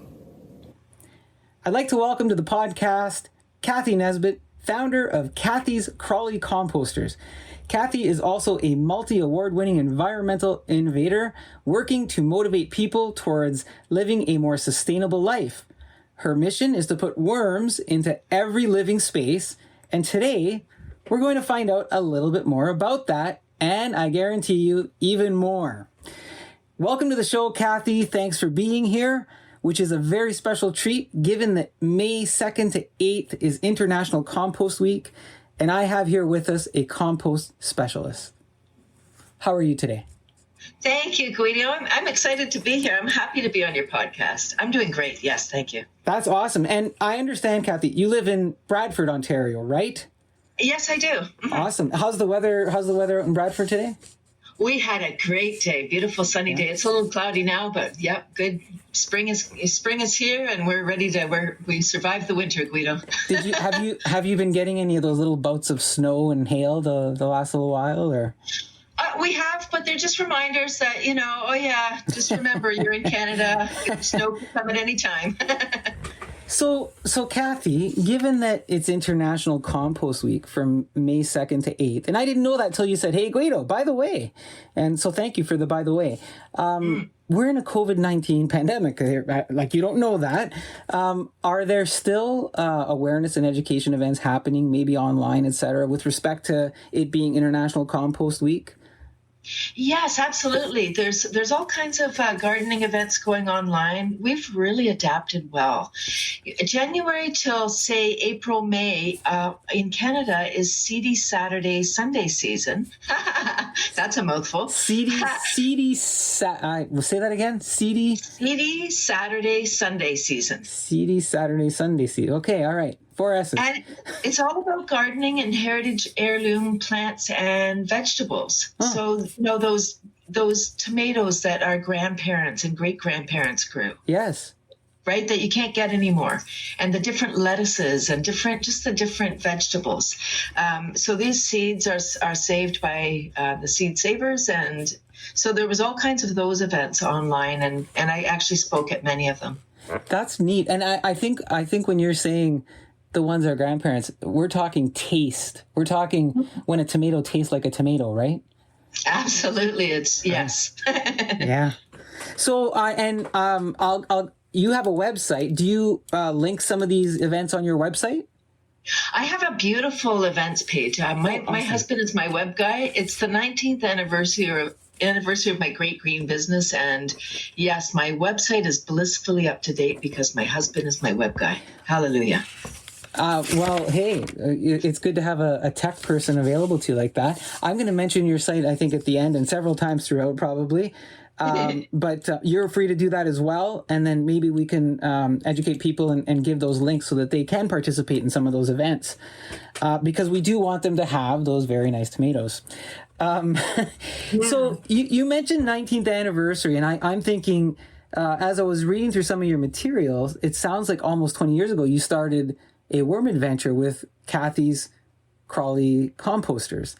Now, how did the worm idea start? What made you think, hey, I'm going to start working with worms? Did it start with worms, or did it start somewhere else and lead to worms? Like, how did this kind of start and take off? It kind of became, because our landfill closed for the Greater Toronto Area in 2002. And I mean, it was coming before that, but when the landfill closed, I was like, oh my gosh, this is indoor composting with worms. You know, we started shipping garbage to Michigan in 2002. I don't know if you knew. No. From the Toronto area, you know, almost 200 garbage trucks were making the trip to Michigan every day. Wow. 1,000 trucks a week. Wow. Yikes. Oh my gosh. And I used to say, I mean, I still do, shame on us as Canadians for shipping our garbage out of the country. Out of the country, yeah. And double shame on the Americans for accepting our garbage for cash. So does that still happen, Kathy? No, we weren't able to site a landfill at the time. There has been progress in that area. We are still exporting a lot of more commercial waste gets exported. Residential is managed in a place near London now. So you wanted to basically contribute to a problem back then that has continued in different ways, and the way that you were going to tackle it was with worms. Absolutely, yes. So again, back to Toronto, you know, in the Greater Toronto Area, 6 million people, half living in condos, townhouses, without access, you know, without outdoor space for composting or access to the green bin. And my business is pre-green bin. We didn't have a green bin in 2002. Right. You're making me think, you know, I used to live in Toronto. I used to live in the Davisville area, and for the folks who aren't from the GTA listening and whatnot, I guess it's sort of mid Toronto, if you will, I suppose. But I lived in an apartment, and we just had a garbage chute. That's all we had. So there was no recycling whatsoever, I think, at the time. Many buildings are still the same. Yeah, it's a big problem. Mm-hmm. So you thought, I'm going to do something with worms, and it started because of the garbage issue.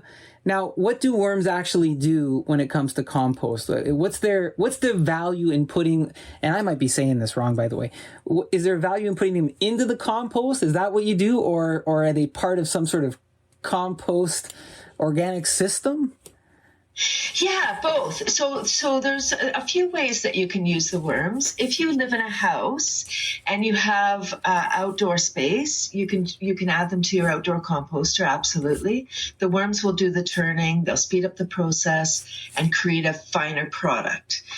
What I'm really promoting is indoor composting. Again, back to all the people in condos. Right. This is a beautiful thing for indoor composting for people that live in condos that don't have space for outdoor. It's a beautiful thing, and we can talk about how it works. Okay.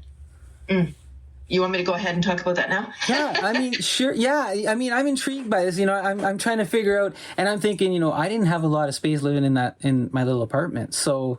And now you're telling me to bring worms in the house. So, how does that work?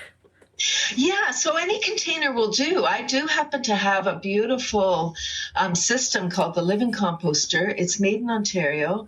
It doubles as a stool, so it doesn't, you know, if somebody is space challenged, you have a small apartment or a small condo, a small business, you could easily take out one of your chairs and use the chair as your composter, which manages your food scraps and paper. So let me talk about how it works. Yeah, I was going to say, so did I hear this right? You said it's a stool. Yes, like a chair. Like a chair. So the worms are inside the chair. Okay, got it. Yeah, and so there's 2 trays, and there's holes in the bottom of each tray, and then there's a basin at the bottom to collect liquid. So the worms require a carbon-nitrogen mix. So the carbon is shredded paper, and the nitrogen is the food scraps. So your peelings from the kitchen, banana peels, potato peels, coffee, tea, pasta, rice, you know, all of those kind of things. And the worms eat both, and their poop, or, you know, their poop is the compost. That's the black gold. And when we put that back into the garden, then our plants grow. It's in a form that the plants can take the nutrients up into its roots. Wow. And so you're putting this stuff into the stool. Now, how long does it take for them to digest the scraps and produce stuff? Like, will the chair get full quickly, or I guess that depends on how much you're putting in there, but what's the what's the turnover rate? Maybe there's a different term that you would have, but was there a turnover rate? Turnover, I like it. The worms are turning the stuff over. I like it. Thank you, Peter. That's good. So there's 2 trays. So you start with 1 tray, and then once the tray fills up, then you add the second tray on top. There's holes in the bottom. It's about 1.5 to 2 months per tray. And then you don't wait for everything to be finished in the first tray. Everything's going. It's full. You add the next tray, and then the worms migrate up through the holes to the next tray. And they leave behind their black gold, so you don't have to be hands-on with the worms. Anybody that's listening thinking, "Ew, worms," don't worry. You don't have to touch the worms. You don't have to be hands-on. You never have to touch the worms. Well, I wouldn't say never, but you don't really have to be intimate with the worms, you know. And if you have kids, the kids love it. They do. So, do you have to keep adding more worms, or do they sort of self-sustain in there? Great question. No, the worms, they reproduce more than rabbits. I don't know why rabbits got all the glory, probably because they're cute. So the worms will reproduce. They have a phenomenal reproduction, let's just say that. But they will only reproduce. You would never be overrun with worms. They reproduce to fill their environment based on available space and available food. Oh. They're smart enough to live within their means and space. Within their means, that's what we need to learn. Yes. Yeah, I was going to say a lesson for humankind, right? Yes. Yeah. So that's kind of interesting that so they're self-sustaining, and so I guess eventually some of them kind of naturally just die off in there too. Yes, absolutely. Okay. So once they, you know, if you have a worm bin and you're like, "Oh my gosh, I have so many worms." They will at that point, you could take some out and start a new bin. The worms that you took out will replenish, and then the ones that you added to the new bin will fill that space. So yes, the adults start dying off to make room for the babies. Wow. Just this little system within the system itself. Now, we're talking about composting and the benefits of that, and doing it indoors in the smaller spaces. Now, do you consider yourself a worm farmer? Do you own fields of worms? Like, where do the worms come from? Yeah, good question. From the store, Guido.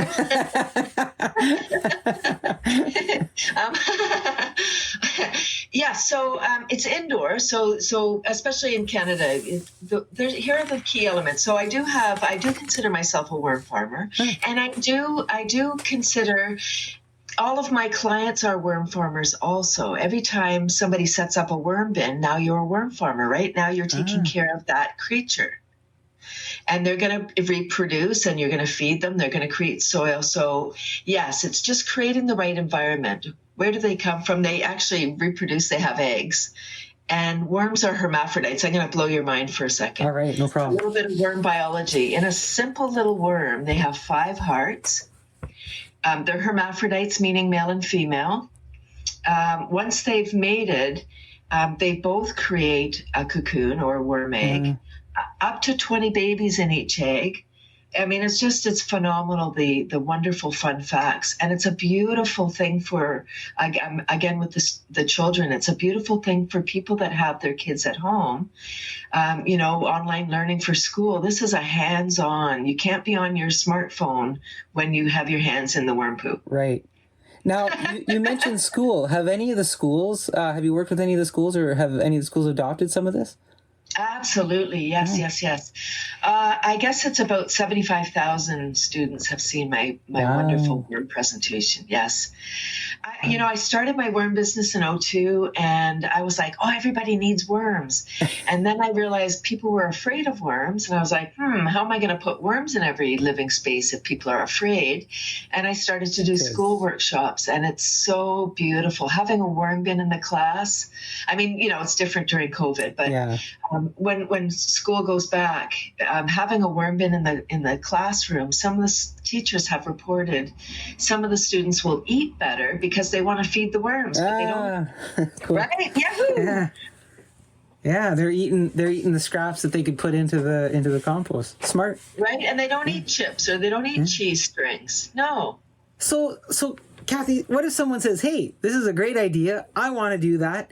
What do you do for them? Do you go in and set up the worm composting farm? Do you size it? Like, are there different sizes of these stools or anything like that? Like, will you do a consult, or how does that work? That's a good question. Yeah, so I help people out. My website has, as I said, it's blissfully up to date. I have tons of videos. I really just ship out the composter. It's kind of like mixing up a cake. You just add water, mix it up, add the worms in, and then you start feeding. It's, the living composter, it comes in one size, 4 delightful colors. So you can kind of get more than one system. Or, if people wanted to do their own thing, they could get like a Rubbermaid container. And then I have videos on my website how to set up the bedding. It's very simple. We want to micromanage everything, don't you find? Yeah, I guess you're right. We do. Like if you look at the worms in the nature, you can't see them because they're underground. But nobody's tending to the forest. Nobody's looking after the forest soil, the forest creatures, all the worms, the microbes, the bacteria. All of those little creatures are looking after the soil. That's what we have to do. Once we feed the soil, Compost Awareness Week. So if we feed the soil will take care of the plants for us. Right. It gives back to us, right? Absolutely. So is this and I'm going to use the word, is this an expensive solution? And everybody has a different idea of what expensive is, but frame for us what, if I want to do like 1 or 2 of these types of stools, what am I looking at? Well, before I answer if it's expensive for us not to do this. And I know we have this climate crisis happening right now. And managing food waste is one of the ways that we can mitigate climate change. Imagine not having to truck around all this organic waste. Fossil fuels in the trucks, the scraps don't wait till they get to the composting facility to break down. So they're off-gassing methane all the way, right? So so for expensive, it's costing us not to do this.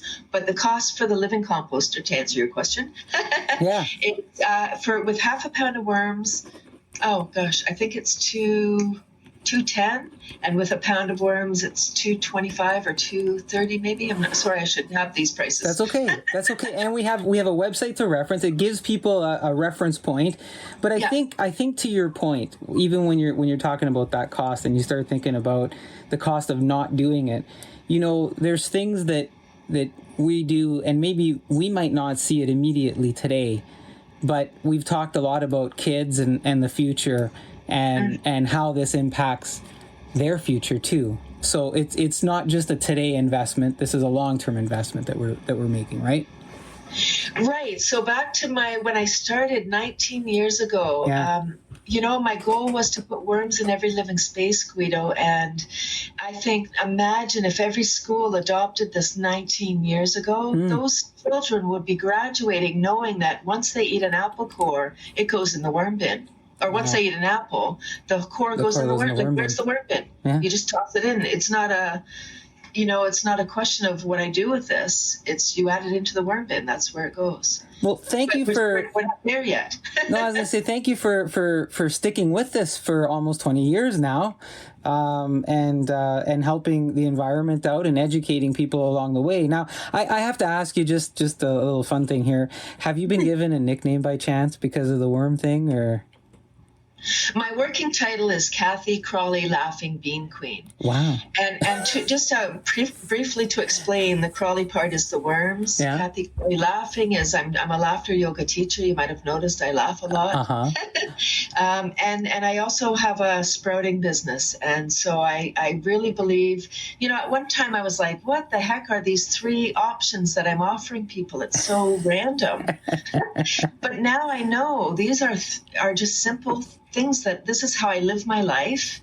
These are simple, sustainable ways that if everybody did what I do, the world would be a much better place. It sounds like you found your passion with this, Kathy, and you're sharing it with the rest of the world. So thank you for that. Any other thoughts before we bring this home? I just want to invite everyone to my laughter class on Tuesday mornings. It's free. Laughter yoga is the best medicine. I know we didn't really talk about that, but it's Tuesday mornings at 9:30. It's Tuesday mornings at 9:30 on Zoom. And just everybody's welcome, and it's just laughing for no reason. It's not yoga. It's just called laughter yoga. It's the breath, the intentional breath. And, I talked about the climate crisis. We're having a mental health crisis at this time. We are. And laughter is helping us. Laughter is helping us raise the vibration so we can feel better. Thank you for those additional insights. I'm going to have to talk to you offline about the laughter class, get a little bit more information on that.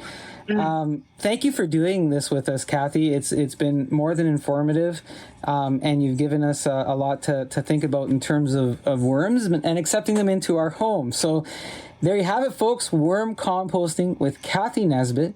She can be reached at kathyscomposters.com. The website is kathyscomposters.com, and her phone numbers are 905-775-9495 or toll free at 1-888-775-9495. I'll have all of the contact information in my podcast notes. Thanks again, Kathy. Thank you, Guido. Hi, I'm Richard Chase, introducing Chaser's Fresh Juice, a local business in Toronto. We've been in business for over 20 years, initially supporting our local Toronto area and now servicing all of Canada. Chasers provides fresh organic juices, ingredients including citrus zests, dehydrated garnishes, and fresh citrus peels to enhance any cocktail or recipe you can think of. We have successfully supplied restaurants, distilleries, craft breweries, and bakeries across the country. Reach out to orders@chasersjuice.com for any questions you may have.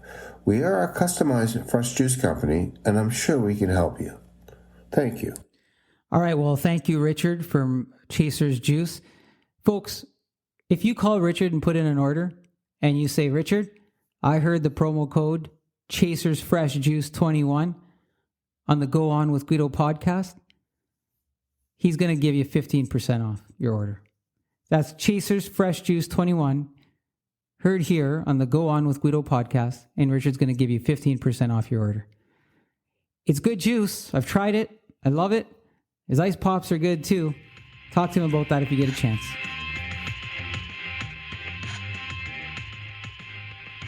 All right, so this is the part of the podcast where I usually tell you a little bit of a story that has to do with some past experience or maybe a recent experience, but a true experience nevertheless.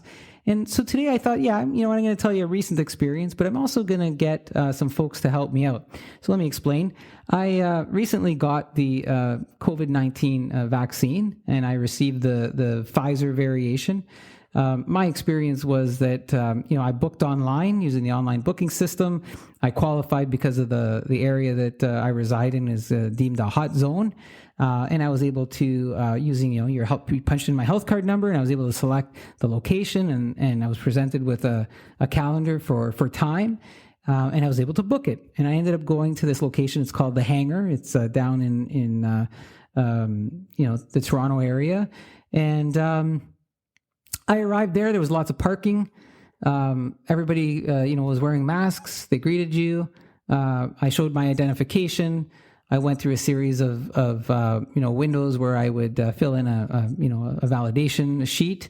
Continued to show my identification throughout the whole thing, and eventually they kind of lead you to a nurse. And then the nurse gave me the needle. I didn't even feel it, to be honest. It was a non-event.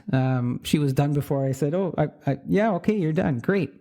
And then I went and sat in a little waiting area where the chairs were, I think, almost 8 feet apart.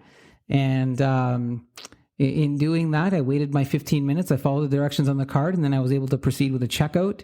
And they gave me my little receipt of the vaccine that I had received, and I was on my merry way. I'm going to tell you, the place was extremely clean.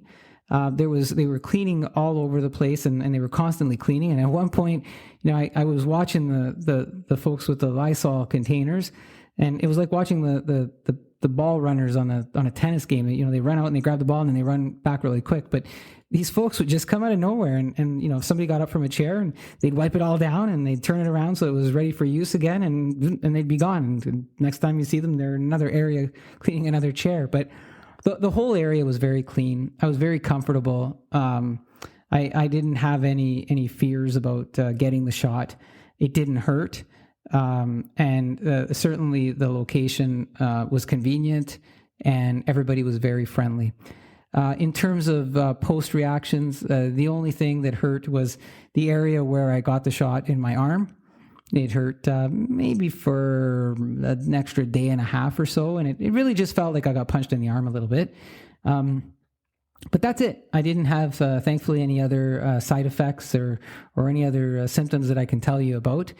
And so what I thought would be interesting is, you know what, just, you don't have to just take my word for it. I thought I would ask some folks who I understood got their vaccine. And there might be different variations of what they received, different shots and different experiences. And I thought I would have them tell us what their experience was like. So I'm going to cue that up, and I'll have a listen to that, and then I'll meet you on the other end. All right, folks, I've got Rosanna and Shannon. Thanks for doing this with us. Where do you guys live? Windsor, Ontario. Yeah. Hey, Windsor, missed that place, lived there for a while.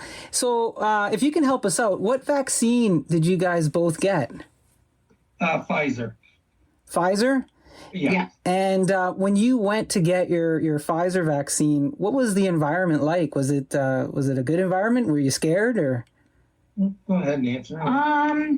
It was, I mean, it looked like a camp. Well, yeah, I guess like you can kind of say it wasn't too many people there, so there wasn't large lineups. But if you could picture like a movie setting where there's a virus, and then they've got areas where you follow the sections, and they've got taped lines, and it's all tented off.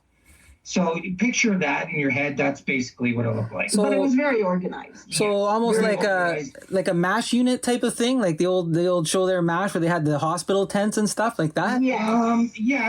It's like a giant section, and it's like white tent looking stuff up, and then you just follow the lines, and you go to a room. Like you call it a room, but basically what it is just sections tented off. And did you guys, because you're married, did you go to the same room, or did you have your own little room? No, we went to the same room. Same room. Yeah. So how did you end up booking it? Did you do it online, or like through a doctor, or how did that work? I did it first online, and then somebody had told me about a phone number that I had to call a phone number, and she said it all went by postal code. So if our postal code was a hotspot, because we lived in the downtown area, I thought it was Walkerville area, but we're considered downtown. She said we were a hotspot, so we had to give them our postal code, and she said we were okay to get the shot. A few days after that, I think it was like a week. No, it was just a couple days. Yeah, a couple days afterwards, she booked it, and we got it on the 13th of April. So it wasn't hard to get through on the line or to use the online stuff, like all that stuff worked out okay for you? No, very easy, very easy. You call the line. Each city and town has a number that you contact, and they'll give you the information you require. Yeah. Sounds easy. Now, when you guys got the shot, did it hurt? No, we didn't feel anything. Well, really? Until after. To be honest with you, mine stung a little bit, and I had a little bit of side effect. And I'm stressing the point, a little bit of a side effect. My wife was completely fine. She had no side effects, no pain, no nothing. I was going to ask, were there any, how did you feel afterwards? Were there any side effects? So Shannon, you had very minor side effects, and Rosanna, you had none. None. Yeah. Shannon had more headaches. Yeah, I had a 2-day straight headache that from morning, all night, all day, it didn't go away, and a sore arm. And it was only for 2 days. Were you worried? No, not at all. Not at all. No. So to folks, if you're giving advice to folks, you're saying, hey, it's easy, go do it. It's not a big deal. Well, my advice would be, before the shot, I was zero protected. after the shot, I'm 80 to 95, and I'm quoting what because we had asked them. Yeah, we asked them, and they said that we're more protected now than we were before we didn't get the shot. So I feel 90% better that, all is good. Right on. Well, thanks, Shannon and Rosano. That's awesome. Thanks for sharing your experience with folks. Really appreciate it. Take care of yourselves. Yeah, you too. All right, thank you. Hi, we have Alan with us. Alan is here to talk to us about COVID-19 and the vaccine. Alan, where do you live? I live in Toronto, around the Bathurst and Lawrence area. And Toronto, and you received your vaccine, right? Yes, yeah, maybe a week and a half ago. And Alan, which one did you end up getting? I ended up getting the Pfizer vaccine. Pfizer vaccine, okay.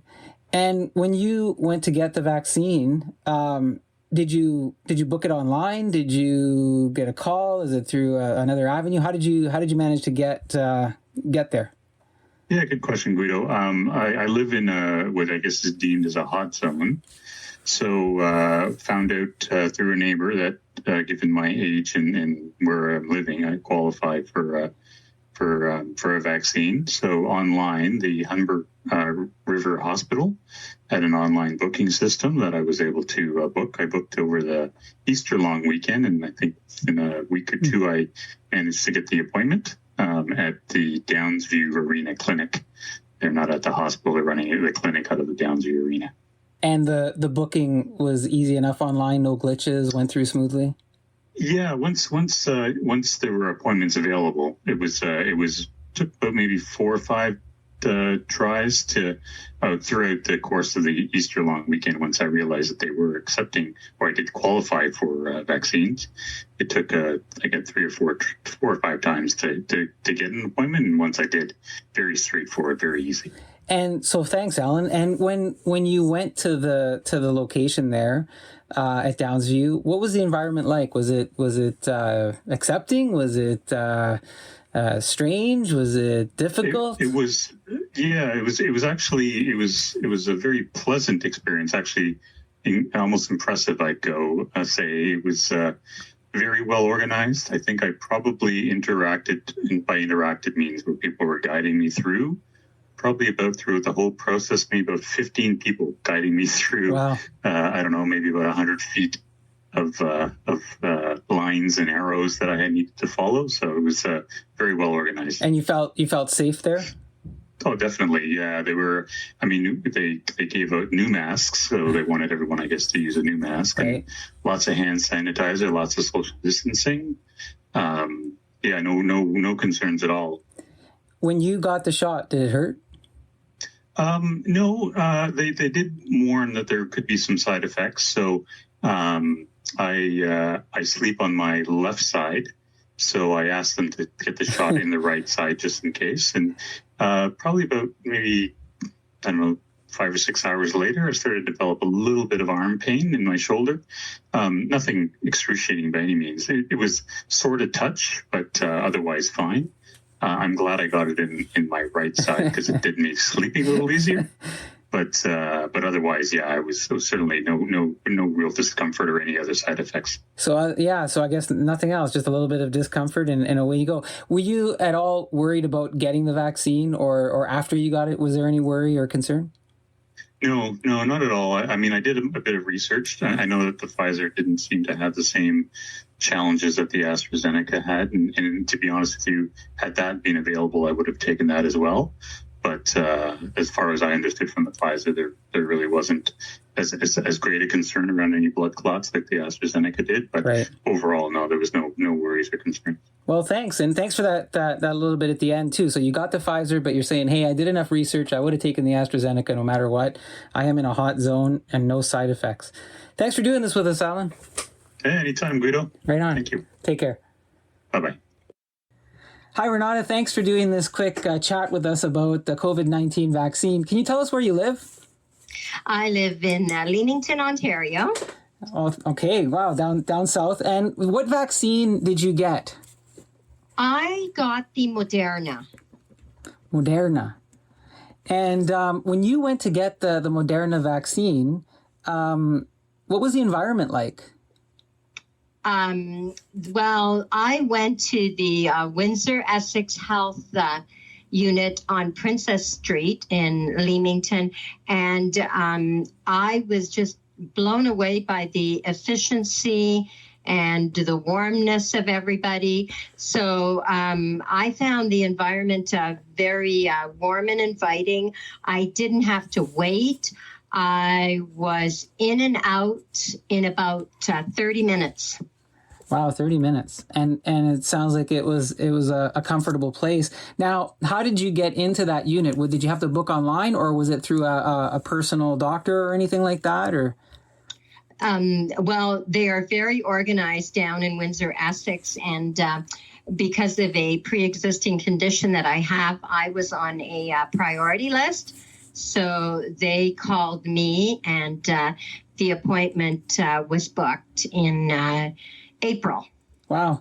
Well, it's good to hear that you got in. Now, did getting the shot hurt?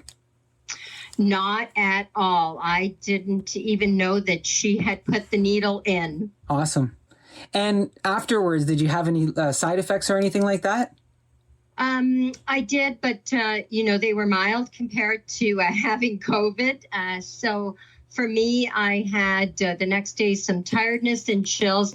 And with the Moderna, if you have some female listeners out there, one of the side effects is swollen lymph nodes under the arms. So I did have swollen lymph nodes under my right arm, is where I got the vaccine. Oh, interesting. But I was concerned, and when I called, they said those should be gone within a few weeks, and they are going down. Were you? It's good that they've gone down. Were you worried going in, or worried afterwards when that happened? I was not worried about getting the vaccine. I was very emotional getting it. Actually, I cried when they gave it to me because I was thinking of all the people that, could have been saved with this vaccine that, Right. have not been in the world. And I felt a lot of gratitude being able to receive it. No, with the symptoms, I wasn't afraid either because they're very thorough. They do give you the sheet with, what can and can't happen. I was just worried because the lymph node was quite large, but like I said, it has shrunk now. It's good to hear. Thanks for giving us this info, and hopefully it'll help some folks out there. Take care, Renata. You too, Guido. Bye. Bye. All right. Hi, Jamie. Thanks for doing this little COVID-19 call in here. Where do you live? I live in Sault Ste. Marie. Sault Ste. Marie North. Awesome. And Jamie, what vaccine did you get? I got the Pfizer. You got the Pfizer? And when you did that, what was the environment like when you went and got it? It was actually really calm going in. Like, it went pretty fast. Was the facility like what was it, a room, a building, or? We had it at our hockey rink. So every section where people sit in was a station. Then you had 3 people sitting at per station, 2 meters apart. So you got your shot while you're sitting in a hockey stand? Pretty much. Wow. Yeah. That's kind of neat, eh? Did you get a free hockey stick? No, I'm just kidding. So how did you end up booking that? Did you have to do it online or call in, or? I did it through work because I'm a healthcare worker. So they kind of just called me and booked my appointment that way. So it was all kind of prearranged, and they said, hey, here's your date or whatever. Yeah. Cool. They called me up, asked me what time I want to go into, before work or after work. And you just had to bring your ID and in you went, sort of thing, I guess, eh? Well, I had to make sure I had the paperwork and everything. Now, did it hurt when you got the needle? No, I actually didn't even realize I got the needle done, to be honest with you. That quick? So, yeah, it went pretty fast. And how about afterwards? Did you feel anything, any side effects or anything like that? My arm was a little sore, but mostly I was tired and really thirsty next day. So thirstiness lasted like a day? Yeah, pretty much. Were you at all worried going in or coming out? Not really. Needles don't really bother me or anything, so I just went in did like another day. But the vaccine, you weren't worried about the vaccine in any way? Not really. I don't really think much about the vaccine. As a I just feel PSW, like the flu shot. as a PSW, do you feel safer having it, or were you okay even before? I just feel it'd probably be better to take it for the families and the residents wise. They feel more comfortable. Good thinking, Jamie. All right, listen, thanks for sharing your experience with us, eh? You're welcome. All right, so I'm here with Rob to talk about the COVID-19 vaccine. Rob, thanks for joining us. Welcome. Thank you. Where do you live, Rob? I live in Richmond Hill. Cool. Just Richmond down the Hill. road from you. Just down the road. Wow, this is perfect. I get a good sense of what's going on then here. So, Rob, what vaccine did you get? I decided to go for the AstraZeneca just because of my age, and was the first available. Okay. And when you went to get the AstraZeneca vaccine, where was it? Like, what was the environment like? Like, did you go to a building or something? Or It was a pharmacy. So my wife, basically, she booked the appointments online, and she happened to get it too. And it was pretty easy. I mean, you just book the appointments. We booked on two or three different pharmacies, and the first one to reply with an appointment was the what do you call it? What's it called, Joan? Rexall Pharmacy. So when you, and I was going to ask, how did you book it? You booked it online, it seems. So what did when you went there? Did you have to stand in line or anything like that? Or? No, because they give you a time slot, a 10-minute time slot. So basically, they say we have an appointment for Tuesday at 6 p.m. And then I got one for 6:10 p.m. Right? So we showed up. You go to the reception, the pharmacy counter, and they tell you, okay, you check in and you have to fill out a form, to tell you, your OHIP number, whatever they need. Yeah. And then you just sit until the pharmacist calls you and gives you the shot. Do you go to a room, or does he give it to you right out in the open, or do you go to a room? No, there's a room. They have a room that you go in, like a consult room, basically. All right. And you go in there, he gives you the shot, and then he tells you wait 15 minutes before you leave to make sure everything is good. And that's it. Cool. Did it hurt? Not at all. Didn't even feel it? Nobody. We didn't feel anything. No, it was good. It was pretty smooth. I gotta say, for the Rexall, anyways. And then a week or two later, we got the notification from Shoppers Drug Mart saying, you have an appointment, and basically, if you don't reply, it just expires, right? Oh, so you don't have to go through and you don't have to. Yeah, you don't have to go. Now, were you at all worried going to get AstraZeneca? Not really, because basically I know that millions of people got it in England, and there's a risk with the blood clotting and stuff, but then again, I listened to all kinds of medical people saying that there's more risk with other medications that give you more, there's more risk of a blood clot with other medications than the AstraZeneca. That's pretty impressive. The fact that you listen to medical people when you're, some medical advice about medicine. That's really good. Yeah. That guy, there's a Dr. Gupta from the University Health Network. He has a really good video on that really explains it well, right? So it sounds like you did a little bit of research too. Now, did you have any side effects? The next day you have we both got body aches, and you feel tired, but really no fevers. We didn't get a fever. Some people do experience a fever, like my sister. She had the AstraZeneca, and she had a low-grade fever for half a day, And then 24 hours later, it's okay. Everything's good. And now you're slated for your second shot too, I guess, right?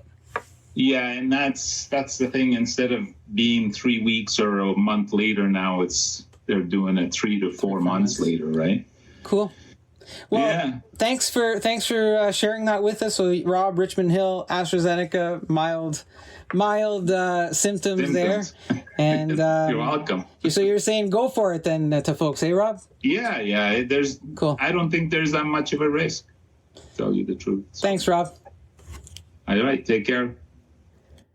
All right, folks. Well, there you have it. There's my story on COVID-19 and the vaccine. And we heard from some folks who went out and did get the vaccine and their experiences. And that's just there for your information and your consumption, whatever it is that you decide to do. And whatever that is that you're doing, I hope that you continue to do it safely so that we can all get out of this pandemic and get back to some level of what we thought was normal. Now, listen, to close things out, I've got Anthony Rosano and the Conqueroos. Anthony's coming back with a little tune, an acoustic version of The Chain, and he's going to help us take the podcast out for this month. Thank you again, Anthony and the Conqueroos. Thank you, Anthony, and take us out with The Chain.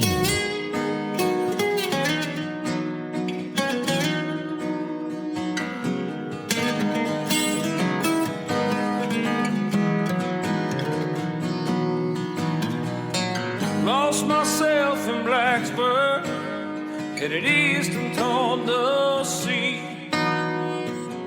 Traded off who I was, who I was supposed to be. Been twisted on this throttle, holding on for my dear life. Since I threw away that bottle for 2 kids and a wife. Oh, I never thought a chain would be the thing that set me free. 500 miles of blacktop and the smell of gasoline, keeping it wide open, throwing caution to the breeze. 'Cause I never thought a chain would be the thing that set me free.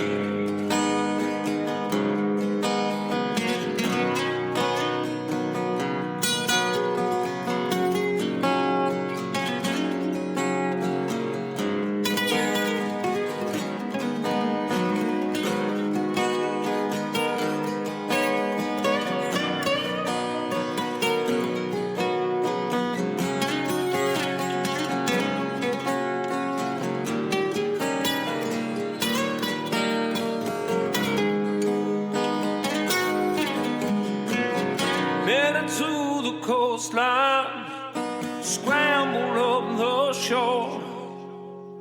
Everything just felt right, better than I was before. Leave right after the sunset, the darkness be my guide.